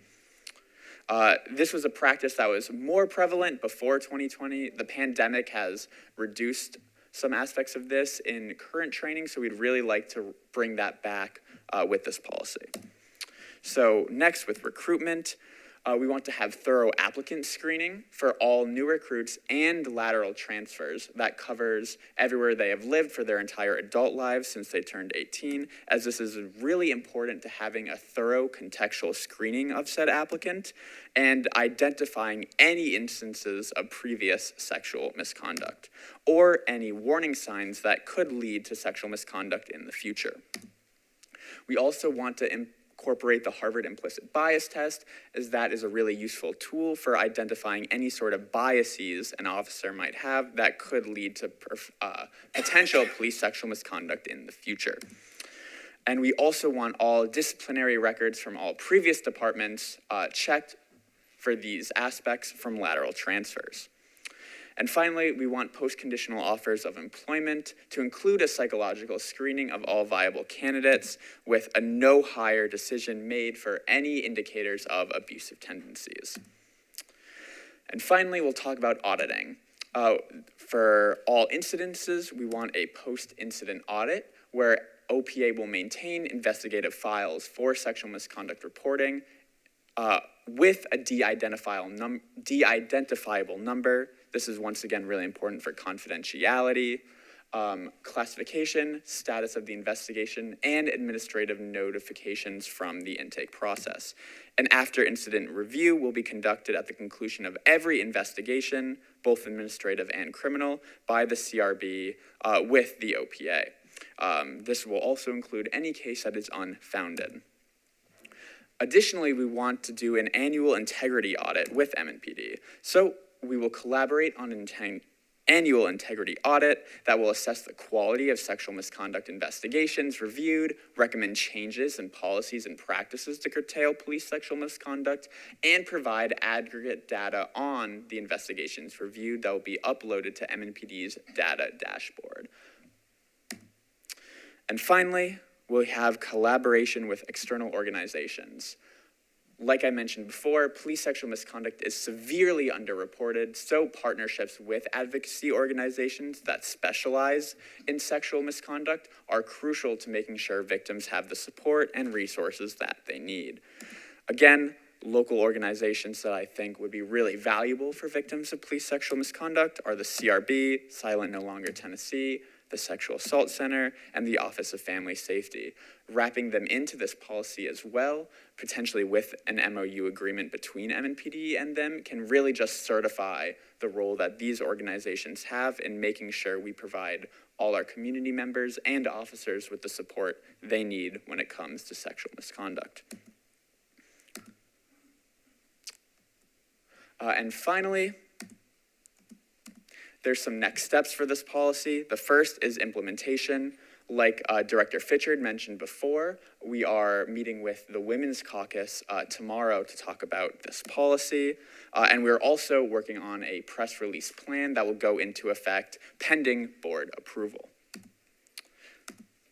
And as Ansley mentioned before, our one recommendation to MNPD is that they adopt our zero tolerance sexual misconduct policy. However, while this policy is very thorough and we believe covers a lot of ground, it's impossible to categorize everything that we would like to cover in this with just one policy. So some future reports that we would like to work on are ones that center around both domestic violence and trauma-informed care. This last one is really important, as during our public forum where we talked about our sexual misconduct policy and solicited feedback and input from the community members, one of the core takeaways we had was that some members of the community feel like their sexual misconduct investigation was not handled the way they would like it to be handled.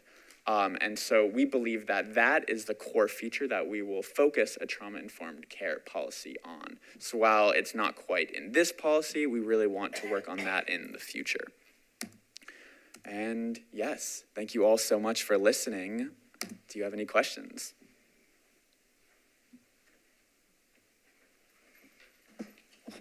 Thanks, Dylan and Ansley. We're gonna give it up to, oh, be careful. All right. Can I get a motion to approve the sexual misconduct report policy that was just presented to us? So moved. Can I get a second? Second.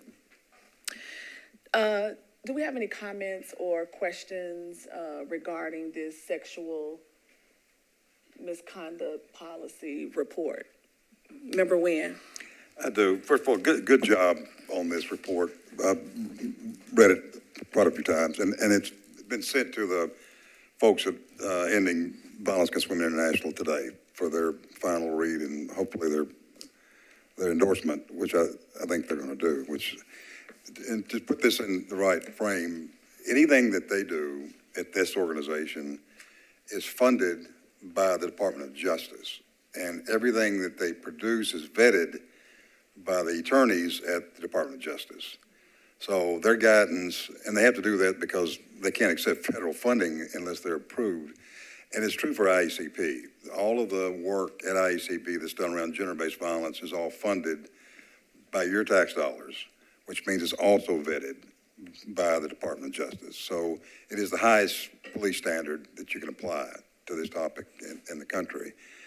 But I wanted to make a recommendation, Director Fisher, to you, and I'm maybe getting the cart before the horse, but this is just sort of an inside baseball kind of a thing that happens with policy development inside law enforcement. When something like this comes up for change, this is not just behavioral change, it's cultural change as well. Police departments historically around the country have been not receptive to building a standalone, what we call a standalone policy. So what they'll do is they'll take recommendations from a standalone policy and they'll pull it apart and put it into existing protocols on similar topics. So what it does, basically, it waters down the voice of the policy. It minimizes the impact. And that's also true from inside the agency. It's the importance that you communicate to your officers. This is a behavior we want to expect from you. But it's also communication outside the agency of what the public can expect. That's the accountability part of this. So I would recommend when you have a meeting with a women's caucus at the council, that if this is presented to the police department, that they stress, the council stress, and the mayor stresses that this should be elevated to a policy level, not just recommendations of inside existing policy. Does that make sense? Yes, it does. That's one. And I was making notes as you were talking about the importance of it for the state. And I mean, that's not our venue, I got it, but I mean, but I think it's important. I mean, considering that, you know, victims from Memphis are calling us for help, so that ought to tell you something right there. Right. Is the Tennessee Post Commission, the Police Officers to Standards Training Commission, which is housed at Donaldson at the State Academy. The thing that they often do, we've had conversations about this because of decertification of officers for all kinds of misconduct. When they're decertified, they can't be police officers somewhere else. They can't go portable. We talked about that, about our own officers here who leave before they're disciplined. But what they do out there every month when they meet, they used to be every month, the police chiefs and sheriffs from all over the state bring them cases for decertification or to ask them to let an officer keep his certification. So what happens with these kind of cases often before that commission is there's a lot of executive discretion that goes on with police management because there's no policy. It's easier to navigate around something like this if you've got no policy. But if you've got policy, then you have to adhere to it or your order breaks down within your agency. So to have a policy like this, to eventually give to the Tennessee Post Commission to say, here's how we deal with this in Nashville. You should do the same in Shelbyville or Lewisburg or Jackson or wherever you're from. So it's leading by example. That's one of them. The other is that at Donaldson, at the State Academy, they have, every year they have what they call baby chiefs and baby sheriffs management courses. It's brand new elected chiefs, brand new elected sheriffs, and it's a week-long executive training course where they leave there, Donaldson, with model protocols for their agency when they go home to assess themselves on how they're dealing with gender-based violence. And I would imagine that eventually that Donaldson would take this, if it's being the highest standard it is, and say, we recommend you do this. So what in fact happens is the whole state's elevated by the standard that we have here in Nashville. So I think, I mean, I've said this before, but I think there's going to be a lot of other benefits from this as we go along. And The last thing I wanted to mention, I noticed that you have trauma, and we've had conversations about this over time, but I wanted to stress this a little bit, is that the issues around trauma are connected. There's interconnected, co-occurring nature of all of this we're talking about. And the trauma impact for, let's say, officers, male or female, inside the police department that have been sexually assaulted or a victim of sexual misconduct, that's as real as trauma from a citizen. It doesn't matter whether you wear a gun or a badge. It doesn't matter. You have the same brain as everyone else, and you're impacted physiologically and neurologically, so it doesn't change that at all. One of the things that I hope we eventually, when we get past this recommendation, is we take a closer look at the overall education and understanding of the philosophy of trauma-informed care and response to all crime victims. Because it's different than just saying, I appreciate that you've been traumatized, and you move on with your interview with a victim. Understanding the trauma from victims gives you better evidence. It helps with healing of the victim. It does a lot of things that we didn't used to years ago, where we discounted someone's story because they had a fragmented memory because of the trauma. If they couldn't recount all the details, we judged them, so the interview became an interrogation and the cases were dismissed. So millions of women have been raped and there's been no accountability. That's the bottom line. So as we move on, I hope we can, as methodically as you all have studied this topic, that we study the trauma impact on citizens of Nashville, because we've had them in this room talk about their experiences with our officers or the misunderstanding of trauma by our officers. So I hope we eventually have a conversation about that. And then the last thing, I'm sorry, I didn't mean to go on, but I was in a meeting not long ago with ICP on trauma, and it was a Zoom meeting, obviously, and I looked up and there was a member of the Metro Police Department in the Zoom meeting, David Kennington. Commander Laura probably knows him. And he was there to talk about officer wellness, because officer wellness has become a real science over the last 20 years because of suicide and drug abuse, alcohol abuse, divorce rates, the use of force issues within policing. So dealing with the traumatic impact that includes things like critical incident debriefing and psychological services. Finally, we're taking care of our emotional state of our officers after all these centuries. But when David was speaking, and I think his behavioral health and services division, he talked about how big it was. He's got a lot of officers there working with mental health and emotional health of the officers who we judge on this board. So I thought it would be beneficial for him to come and present to our board on where they are. And if we want to specifically ask him about the trauma of officers that they experience day-to-day in their work, or they've experienced inside the agency as a survivor of sexual misconduct. So that's all I had. I'm through with my notes, but thank you. It's a very good report. Thank you. Thank you. All right. What was the officer's name that you just mentioned? David Kennington. David Kennington. Okay. I'm not sure whether he's an officer. Maybe he's not an officer, is he, Commander? He works at PATH? He's a counselor? Oh, he's Is a it counselor. is it PATH? Yeah, behavioral services. Okay, behavioral. All right, thank you, Member Nguyen. We appreciate that feedback. Your voice is very important on this subject. And as you have experienced, Member Holloway, 30 plus years, and so we do value you all's opinion. I'd like to say, I think this was just great. It was just excellent. I mean, it really is. I can't say that enough. I think the way you laid the report out was very easy to understand.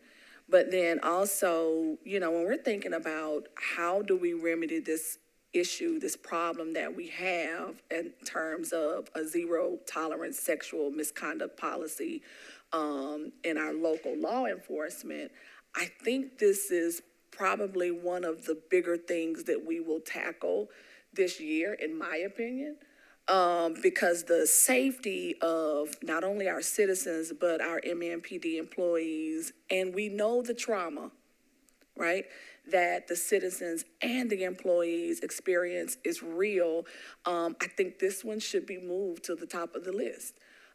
In my opinion, maybe it's because I'm a woman, maybe it's because I've experienced sexual harassment before, but nevertheless, I think we need to really take a pause as a community and really think about what this sexual misconduct policy will do for the citizens and for the employees of MNPD.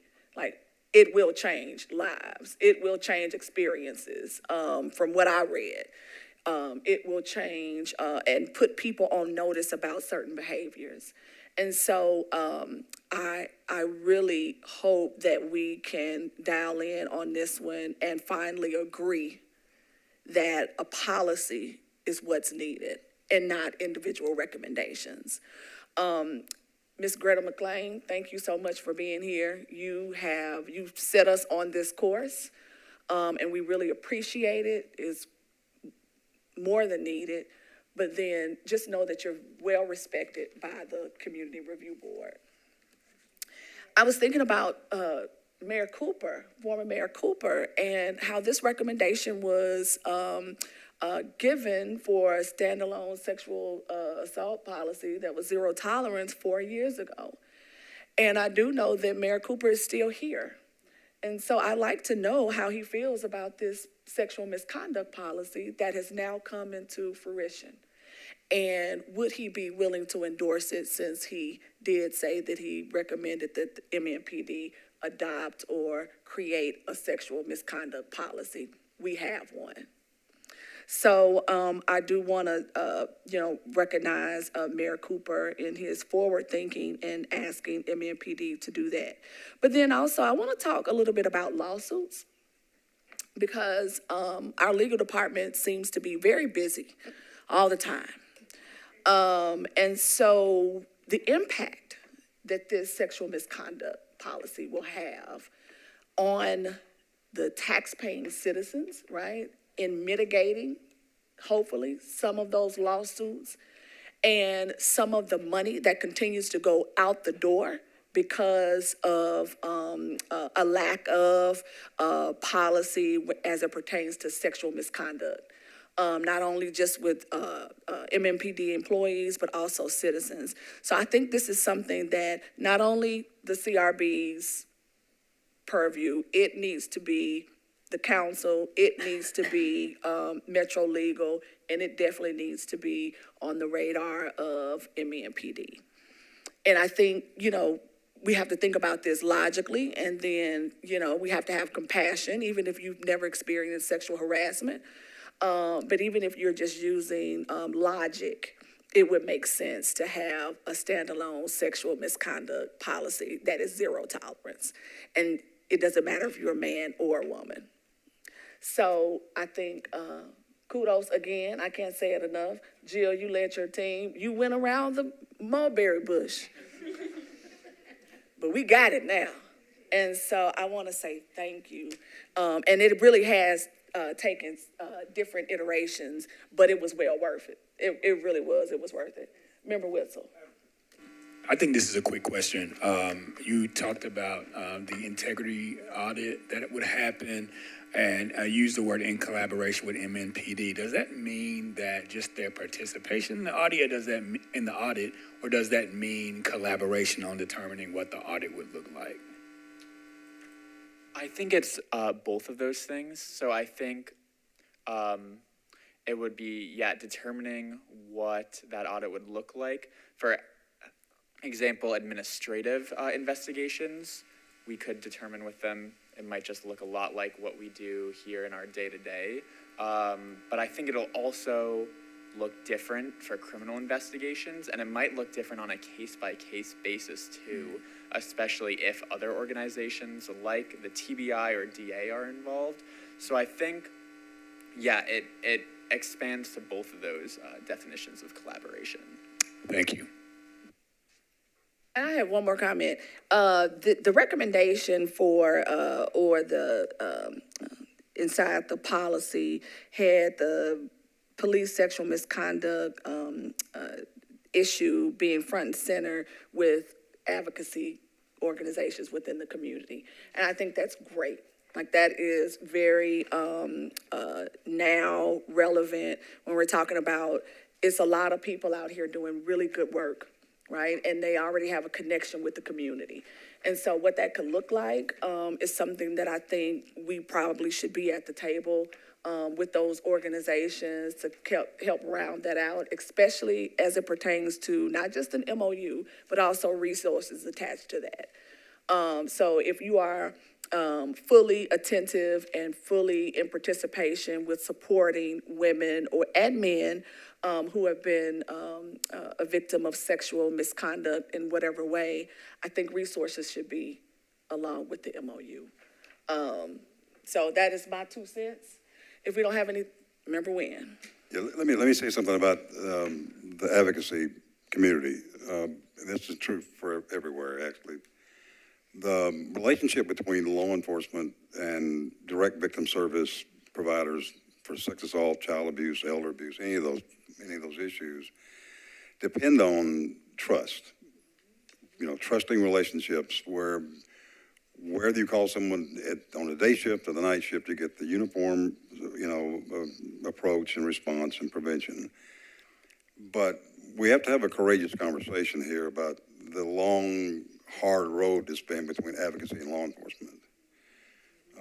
Because it's because of advocacy that we have state laws that mandate officers investigate these crimes to begin with. It wasn't a police chief anywhere. It was the women's movement who went to the legislature and said, we're not going to deal with you anymore. We're just going to make sure the laws direct you. So all these laws you see around these issues, there's mandates in the law because of that. That's what's different with other criminal offenses. But what happens often is it sets up an adversarial relationship with an advocacy group when they demand that the own officers in their department be dealt with the same as the public, because police departments are slow to change. I'm not saying that's true for here in Nashville, but they're slow to change. So it sets up an uncomfortable moment with, I have to work with you day in and day out, and I've spent years building this great relationship. Now all of a sudden, they're asking me to stand in front of a television camera and say we need a sexual assault misconduct policy against my trusting partner I've worked with. So it sets that up. But what could take the burden off our advocacy programs is for the city council and the mayor and the police chief to accept this and get in front of a television camera like we are here today and say our city is no longer going to deal with sexual misconduct by the police. And it lets off the advocacy groups, it gives them a break where they can say, we're going to continue our relationship, but we're not going to damage that relationship between you and I. Because if they don't have that trusting relationship, then victims don't call them. And that's where the police department gets a lot of their information and their clients from advocacy, where the police have been called to their program. So we have to appreciate where they are, but also understand the burden can be taken off of them by the people who work for us and who we pay with our tax dollars, which is the mayor and the city council. So that's my 2 cents on that. Thank you. All right, Member Nguyen, thank you for that additional context. Member Brown, do you have something? Yeah, I'd like to amend my motion to adopt, to further provide that a copy be provided to the mayor, council, and chief of police, and such media as may request it, and I call the question if there's a second. All right, the question has been called. Are we all in favor of adopting the sexual misconduct policy report that we just received a presentation on, with the amendments of Member Brown, to send it to the mayor, the council, the chief, and any media outlets that request it? Are we in favor? All, please say aye. Aye. All right. Okay, so we have a sexual misconduct policy. Ms. Greta McLean, we have a sexual misconduct report policy. Ms. Flynn, we have a sexual misconduct policy adopted by the CRB. And that policy will be sent to all of our local administrators as well. So thank you, team. All right. Excuse me. Yes, sir. I think a job well done, but to put, what you really have done, you have put the police department on notice. Something need to be done, whether they accept this one or not, they may analyze and critique it and use it for theirs. But like I said, it's hard for them to accept a recommendation from this board because this board doesn't run the police department. And, but like I said, when you send it out to the citizens and other different organizations, it just put them on notice saying, maybe we need to have something in place. And because it could affect a lot of people, you know, your family, you know, your wives, your children, and we don't have anything to show for it. That's right. So now it's time for us to make a stand, you know. Either we stand with them or we don't. Thank you, Member Holloway. I think you brought up a really, really good point. But I think this particular time that we're in now is a great time to set the tone on how we will build the relationship between the CRB and MNPD. Right? We're in the middle of MOU negotiations. We've been talking. And so if we all care about this issue, then I think this is something that we can come around with, you know, and we can all gather around. That's my hope.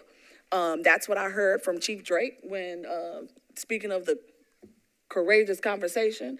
I heard that he wanted to be collaborative. I heard that he wanted to meet with Executive Director Fitchard and that he wanted to do this work together.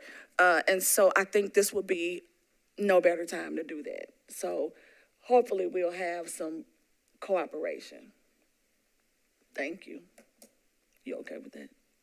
I can deal with it, but I can deal with it, you know, but you got a police officer in there, he ain't saying nothing back there, but he know how they operate. They don't like changes, you know, and, but like I said, you've set a presence, you know, before the public that if they don't have one, something needs to be done. All right, thank you. If there's nothing else, I think we can move on to the MOU negotiations. Mr. Brazil, we need you in the hot seat.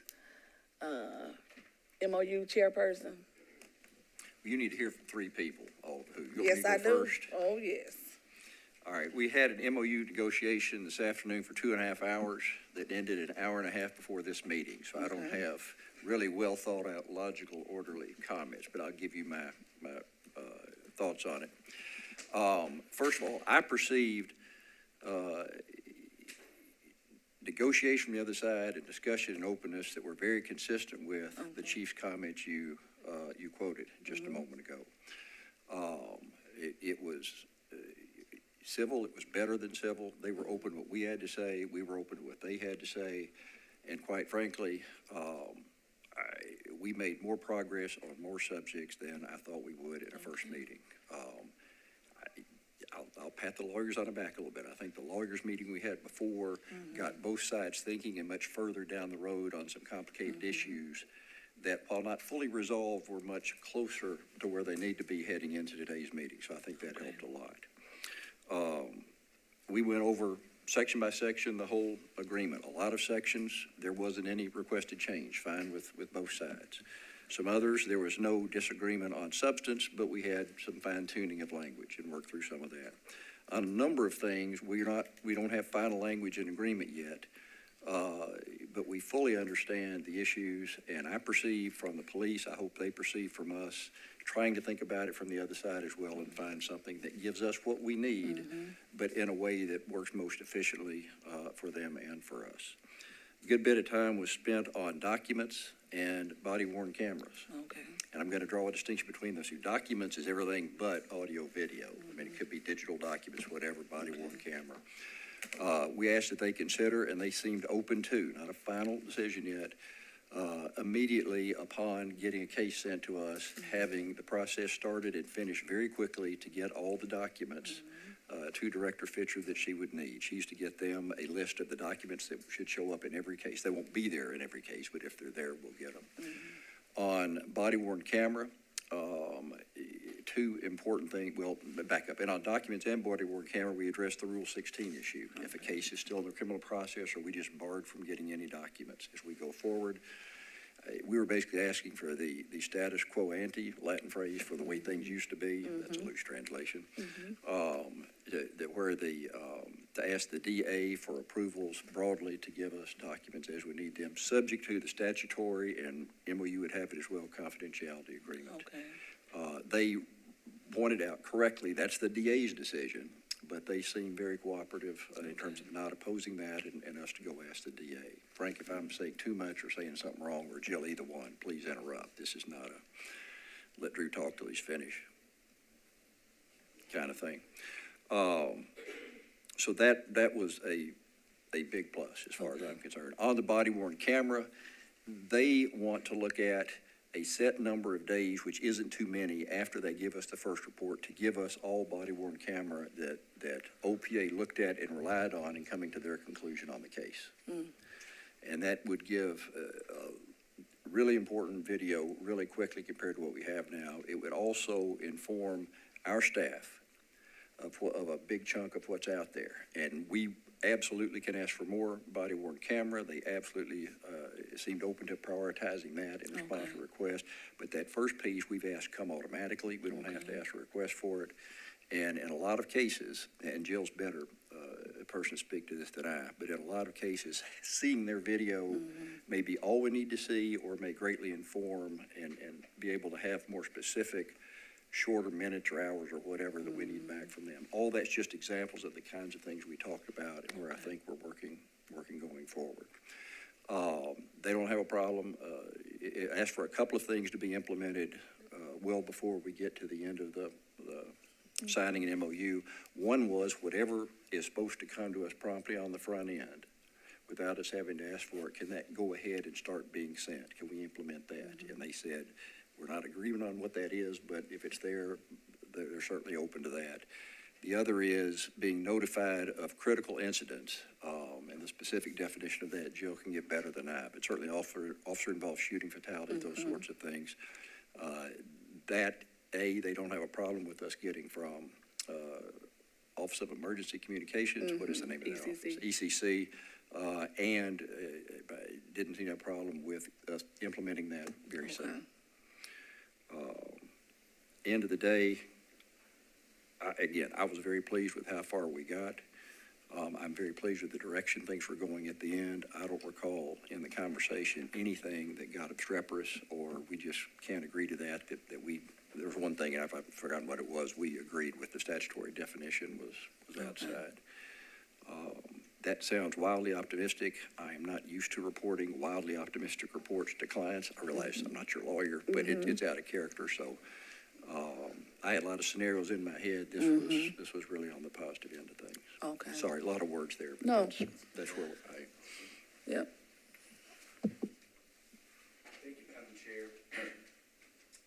Yeah, I think Chair Goddard's recitation of the substance was MOU. Member Goddard's recitation of the substance of the discussions leads very little to add, so I'll comment on the general nature of the negotiations. It was attended by Assistant Chief Dwayne Green and Deputy Chief Tommy Widener, along with Cindy Gross, Metro Legal Counsel.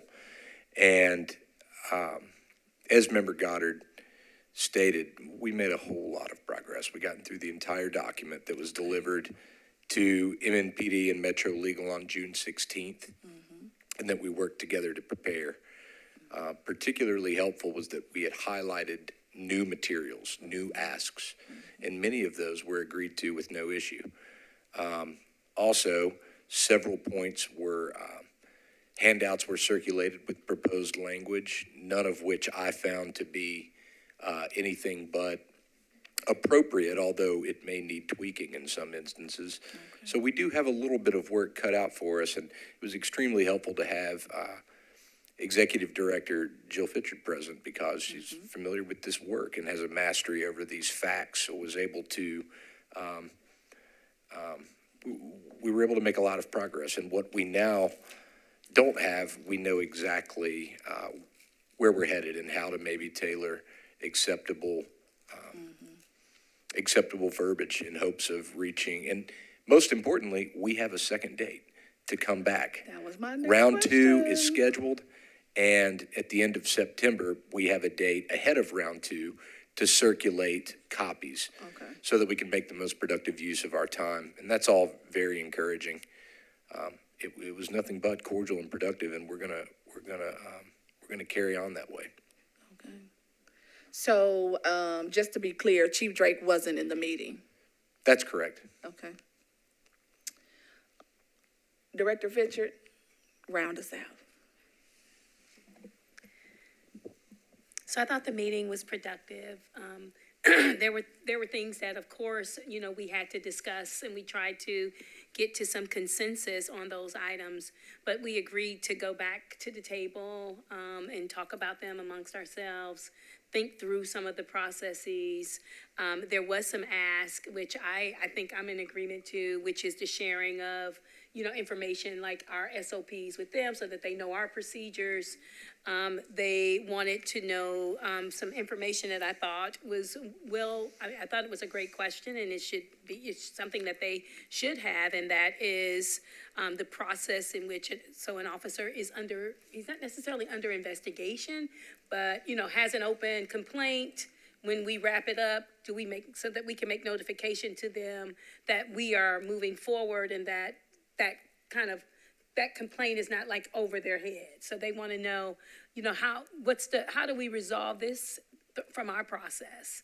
And so we need to work collaboratively to work through those processes. So officers who, let's say for instance, their case is coming before the board, that they get notification. And the same kind of processes that we had prior with the PRR, we need to put those in our rules. But they can also, I can put that information and update our SOPs. So they talked about that kind of stuff so that they have some kind of understanding of what the process is on our end. So I told them I would share our SOPs with them after I updated some things in there. Our SOPs are set based on hypothetics on some regard. And so once we get this really solid and signed, sealed, and delivered, and then we can, make certain that they kind of are, mirroring each other, parity to one another. So I thought it went well. All right, I have let me see here. So, Attorney Brazil, when is the next meeting?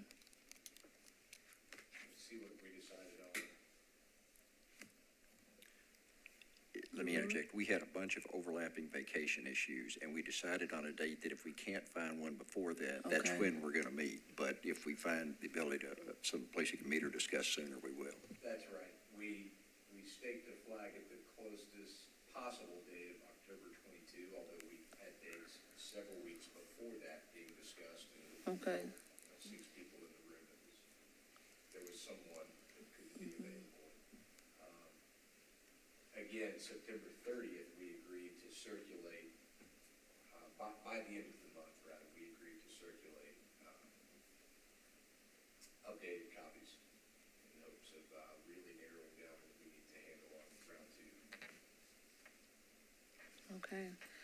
So you're saying that the meeting that you all walked out of today, you left with the next meeting 2 months from now? I'm saying that we left with an agreement to meet no later than October 22. That was the outside date of what we could do. But we also agreed that if anything is available before, they were going to take it. Okay. How will you know if anything is available before? Well, I suppose we'll be in direct contact with Cindy Gross and her team Is she kind of leading this? for Metro Legal Circulation. Any questions? Comments? Thoughts? So is there a consensus that this went well? I would say so. I mean, I think that there's things that we need to work through before we get back to that, at least to a final meeting. I think that mid-meeting, I mean, we had a lot of difficulty trying to get the dates because everyone pulled out their calendars and there's travel, there's breaks, and people have vacation time. And so, we all agreed that let's try to, at least if we can't meet in person, to meet by Zoom or something. I mean, everyone, myself included, I need some time off. I don't know. So, I mean, my dates were kind of stretched out. And so that's why we have that October meeting. We could all come to that. But hopefully in September, when we meet with them in September, we would have myself, Mr. Goddard, Member Goddard, and Frank would have worked through, or Attorney Brazil would have worked through those things, some of those things that we need to put back on the table. And just to be clear, some of the big items that will affect our work could be implemented before we even have a signed MOU, correct? Because I'm thinking about the work and what we need to do it to be efficient. And so if we can get those things implemented before the MOU is signed, I don't see why we can't have an October 22nd date. But I need to know how that will come about. And then again, MOU Chair Goddard, your sentiment on how soon we can get that done. Here are my thoughts on that. Yes, it's the short answer. We can get that, Okay. try to get it done sooner than October 22nd. If we wait till September 30 and that's when we send our draft back and that's when we get theirs, nothing will happen until then. I would think we would pull out those couple of things I mentioned and we can get, three of us get together, see if there are more. And well before September 30, I'm filling up your calendar, but well before September 30, get to them language on these things, these documents, things we want back. And if we can reach agreement on that language, before September 30 or well before October 22nd, push to have that implemented right then. Let me say a couple more things. It was a good team I thought we had at the table. Okay. We had a meeting before for about 30 minutes to go over things, and Executive Director Fisher was very helpful in that meeting, educating Frank and I on some things that we need to know specifically, that we all just need to be on the same page of.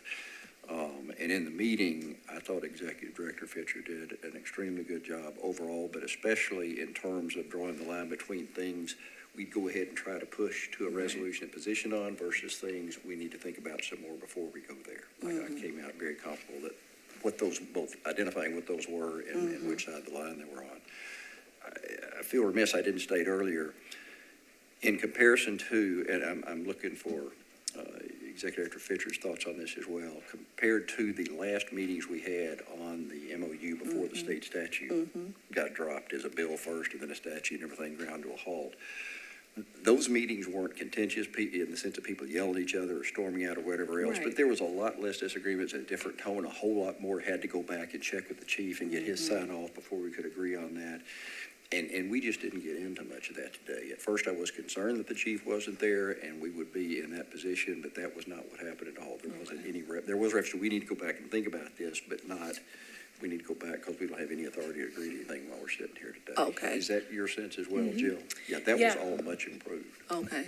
And I thought it was good that they brought some information regarding, so that we just had a kind of an understanding when it comes to the records on so, there's certain records that come from this division, there's records that come from this division, and records that come from there. So you have three different entities trying to get you the information that you need. And hopefully we've created, the conversation would get us to a pathway where we're getting these things or in the way that that's timely. I'll just put it like that. And so, but there are, redactions have to take place and things of that nature. And so I'm looking forward to this discussion further, as well as bringing, General Funk into the conversation as well. Yeah, I was going to ask you, Attorney Brazil, what are your plans on contacting General Funk and bringing him into the conversation? Because I know we've talked about this before, What are your thoughts? Well, we received direct commitment today that they would not oppose that request and that conversation. And while counsel for MNPD was reluctant to classify the request as a joint request, they committed that that would be unimpeded. And I have no reason to believe that General Funk would do anything other than grant that permission, as I believe that his office believes in this work and wants it to go smoothly. It's important to point out that in the past, with the district attorney's office being a signatory to a previous MOU, it was something of 4 years with no mishaps. Okay. Right. And from my vantage point, it's too often that we see these investigations being impeded by a Rule 16 issue, whether or not the threat is real or it's a technicality. And in any event, we can clear that very easily with General Funk's office agreeing to allow us access. Okay. But to answer your question, I plan to have that conversation very soon. Okay, great. Thank you. I didn't expect to be smiling after this report. It feels kind of funny. I wasn't prepared to do that, but I'm glad that everything went well, and I had full confidence in you all, because if anybody can get it done, you all can get it done. And so thank you. It's not over, so save some of that energy. Jill, I need you to save some of that energy. Attorney Brazil, you better have some energy. And so I want us to really, as a board, think about, this process where we came from last year to now. And so this is a good thing, and I'm very, very proud. I think we all left the meeting with more energy for this process than Good. walking in. We were ready to do the job walking in, don't get me wrong, but it's just excited about pushing on to get finished. Good. Okay, that's great. So since you're in the hot seat, you don't have to get up. I'm going to change this around, and we'll talk about the board vacancy in just a moment. Member Whistle? Yes, I just had a quick question. Member Goddard answered one of my questions about how, one of the things I was thinking about was how this compared to like the last time. So it was encouraging to hear that it was a lot smoother, and I appreciate the work done by all who were in the meeting. Just for like someone who, from the general public who might be watching this meeting, to give them a sense, and I know it's hard to tell, but do you all have a sense of when we might have a signed MOU? Do you feel like at the next meeting we're going to sign it possibly, or is this by the end of the year? Like, what does that look like? Right, and I'd say like we would be in existence for a whole year in October. So. Thank you, Member Witzel. In fact, Edie Fitcher during the meeting said, well, we're coming up on a year, and actually stated the date that this all began. So it's a great question, and I appreciate it. I'm reluctant to say an exact date. Here's what I will say. I know that our team will work as quickly as we can, and that is over the next, several days, we'll be having substantive discussions about language and intend to waste no time. It's not that we get a reprieve until September 30th. It's that's when we've agreed for the next formal step, the outside line of the next formal step. And I know that's a non-answer. I hope to have something as soon as we possibly can, and I would tell anyone listening that we're going to stop at nothing to make sure that happens. Thank you. All right. Member Holloway? Thank goodness for modern technology. You got a meeting coming up in October, but, it'd be nice if you could do a Zoom in September, whatever's convenient for you, This Zoom has brought a lot of different organizations close together in stressful time. And whether you're out of state, out of the country, and this modern technology would be great, to consider a Zoom meeting. Because, we got a holiday coming up in November, a holiday coming up in December. That's right. So we don't want no excuses. We wanted to get it done. Whatever you can do, we appreciate it. Thank you. Okay. Thank you, Member Holloway. No excuses. All right. we're good. What I heard is if we don't move fast, we gotta explain it to Member Holloway. Yeah, and you got that's- some that's an explaining to incentive do. right there. Yes, Thank you. that's what you heard. And I second that, Member Holloway. So, we're gonna just change the order very quickly so, we can, get Attorney Brazil out of the hot seat, and go to our legal proposal. And we all received, that legal proposal, and we had an opportunity to read it, and, before we, I know we had talked about it at the executive committee meeting. And Joe made a motion that we vote on the legal proposal at this board meeting. And I think you seconded that. Okay. So, do I have a motion to accept the legal proposal, that was presented by the Metro Legal Department? So moved. All right. Is there any discussion? Turn your mic on. I've had some email communication with our legal counsel, and I had a couple of questions, and I think he's answered them.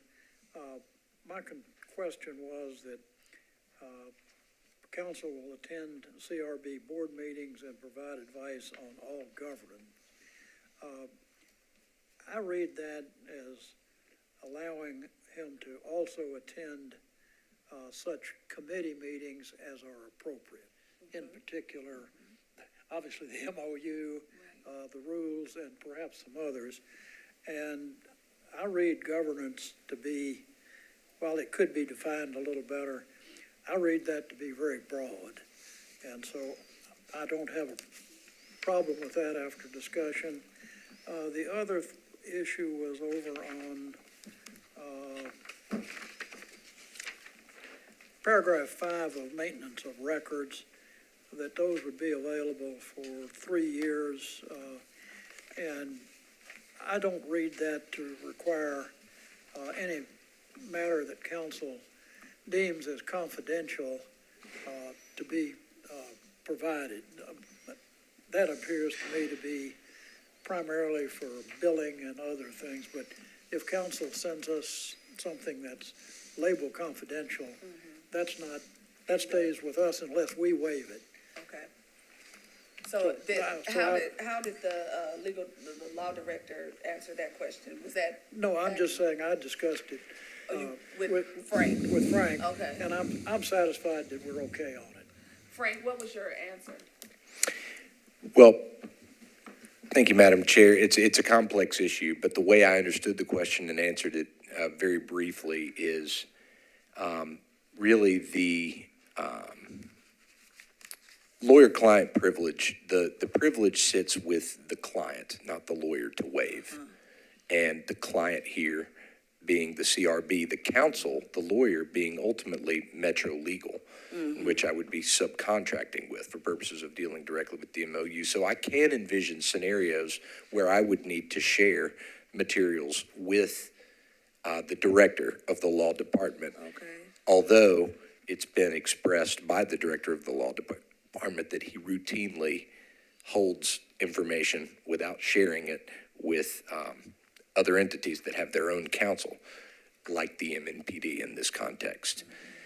So that's kind of the outside edge of it, is that the privilege would sit with the client to waive, and nothing that the client is not comfortable being divulged would be divulged by Metro Legal at any point.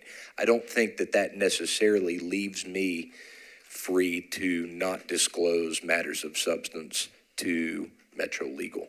And that's how I answered Member Brown's inquiry. Because it does say in this agreement that you will report to. It does, directly to the director of law. And even though we were negotiating that, it still made it to the agreement. And so that's why I said in the beginning of my chair remarks that I do count this as a start. Yes, it's a first start.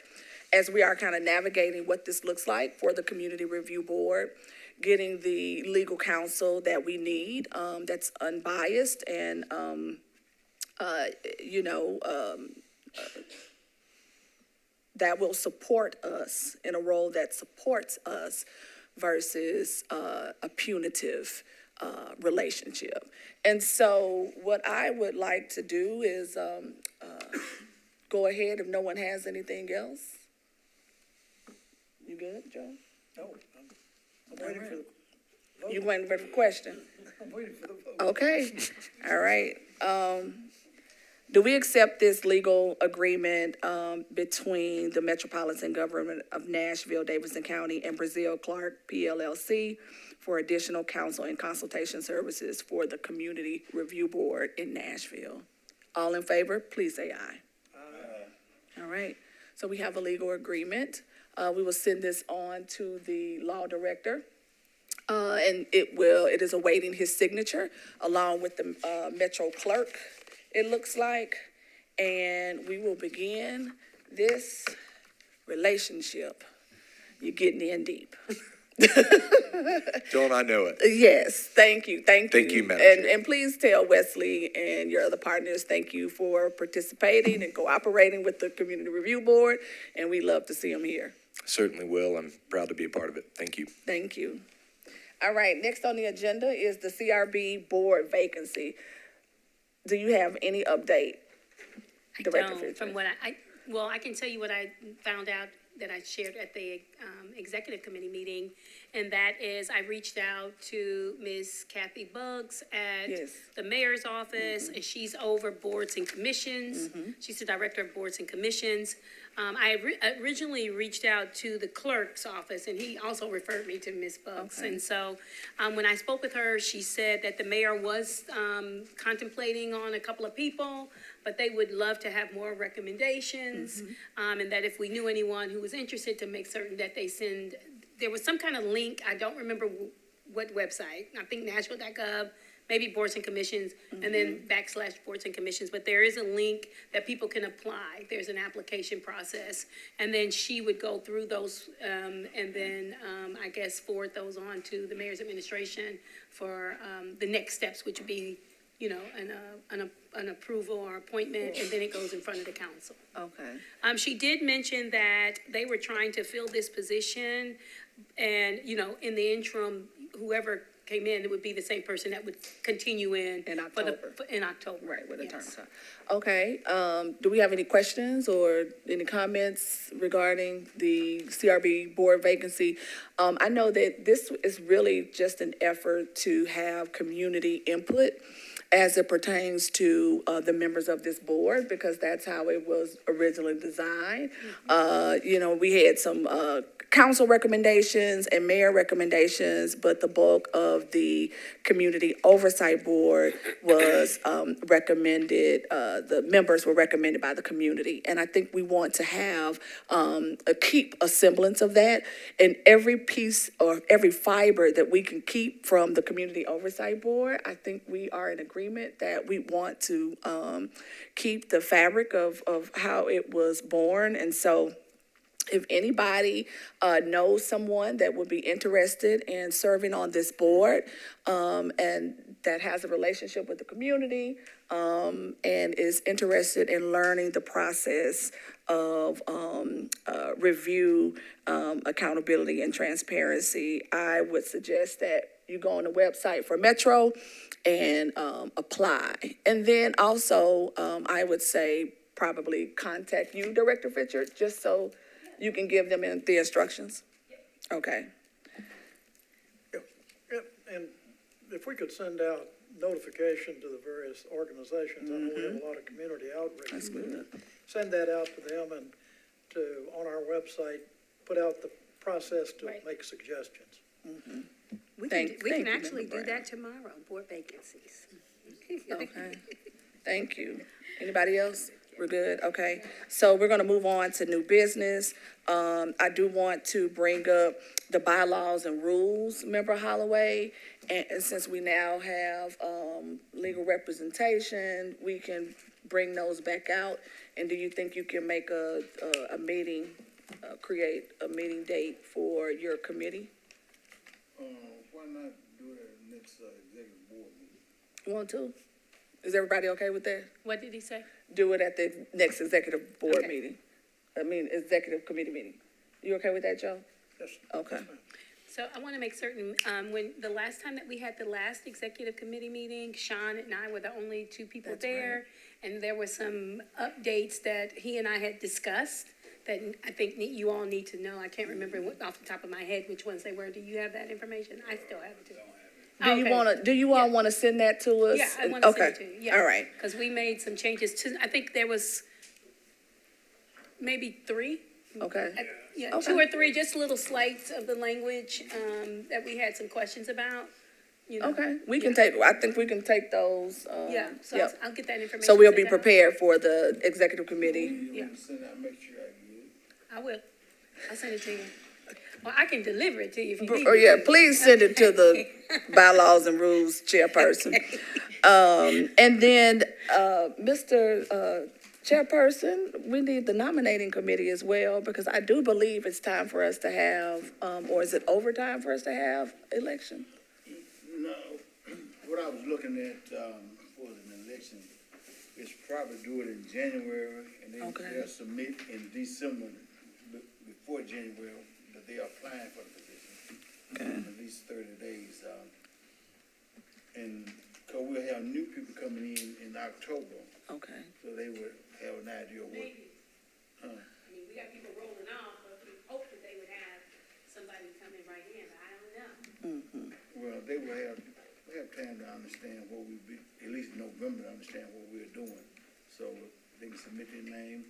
If we don't get anybody to fill a position, somebody can nominate them from the floor. And then, if that doesn't work, the chair has the opportunity to submit someone. Okay. All right. All right, so we can be prepared for that. I think we have enough time. That is all I have for new business. Any other new business? Yeah, I have new business.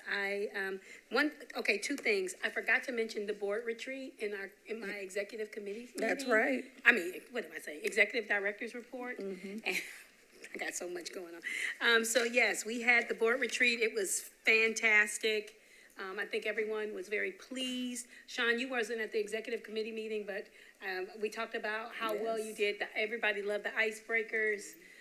And so it was very informative. I think it had a lot of, I really appreciated each person that brought something useful to the retreat. That we had some really great takeaways. And then just the camaraderie and the team building was really excellent. So. Well, thank you for remembering to bring up the board retreat, because I was supposed to. And just from everything that I've heard from our board members, it was a good day. It was a day that was filled with laughter, but then also, some serious topics. Yeah. And food. Oh yeah, I can't forget the food. Oh yeah, Sean, you like the food. But yes, and so I really appreciate everybody who was able to come and participate. Member Brown? One thing, we've moved Okay. into new quarters. Yes. Do we have any instructions on parking or how that's gonna work? Yeah, that's a good question. So. But you can send it out by email. Okay. Yeah, I'm going to partner with just like we did at the other place where we made certain that people who come visit us, we'll validate their parking, for whatever hours they give us through that process. So I'll send that out as soon as I get that. I haven't met with the management over there yet. I'll try to do that this week. Good question, Member Brown. And then we will be following up with the strategic plan, correct? Yeah, I'm meeting with Mr. David Moore on September the 10th, Okay, to talk about that. So good. plans and pipelines. All right, sounds good. If there's nothing else? There's one more thing. Oh, that's right, you had Okay. 2 things. I have, so our office is hosting a community appreciation bash. That is going to be at the Hartman Park Community Center, where they're gonna, have games and raffles and all that. It's September the 14th from 10 to 2. So if you guys want to come out there, it's over on Tucker Road. yeah, bring the kiddos and enjoy the NCRB's Community Appreciation Bash. All right, that sounds great. And- Sure, that would be a good location that time of day. We had 3 shootings over there. We already booked this, so I understand. It's gonna be all right. It's gonna be okay, yes. That was late at night. It was at 1:00 in the morning. September the 14th. September, Yes. from 10 to 2. Thank you. Well, I do think this is an appropriate time to have a community day. And, community day, yeah, to celebrate with the community. Yeah, and I think some, maybe some other people might partner with us, but it's Great. our event putting out. Good, that's great. Okay. Thank you. And then I wanted to talk about the Department of Justice Conciliation Services. Mr. Walter Atkinson wants to come to Nashville, has been, talking with me about that for a while. I guess also people have reached out to him. He's been here before. He's the lead conciliation specialist with the United States Department of Justice Community Relations Service. And so we discussed to date that he would come to our meeting to talk about what those services are from the DOJ and how they partner with communities across the country. He is the lead for this southeast region. And so I told him that next board meeting, September the 23rd, would be a good time if he wanted to come. Okay, all right. Are we familiar with Mr. Atkinson? People in the community are. He Okay. came here during the talks right after Mr. Jacquees Clemens was killed, and the community was kind of, tense in the relationships, and so he came during that time and was here maybe a few days and talked with different groups, different people during that time. All right, well, let Mr. Atkinson know we are awaiting his arrival, and we welcome him to have these conversations. We have a lot going on in Nashville as it pertains to, white supremacists and, what are they called? Neo-Nazis. Yeah, neo-Nazis marching down the streets of Nashville. That's one of the things that he asked We have me a about. lot of topics that we could discuss with Mr. Atkinson. Yes. So if there's nothing else, Move we adjourn. all right. All in favor? Let's go.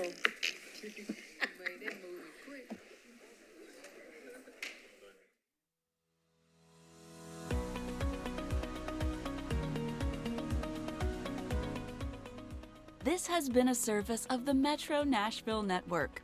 If you would like to see this presentation again, or for more information on this and other programs, visit nashville.gov.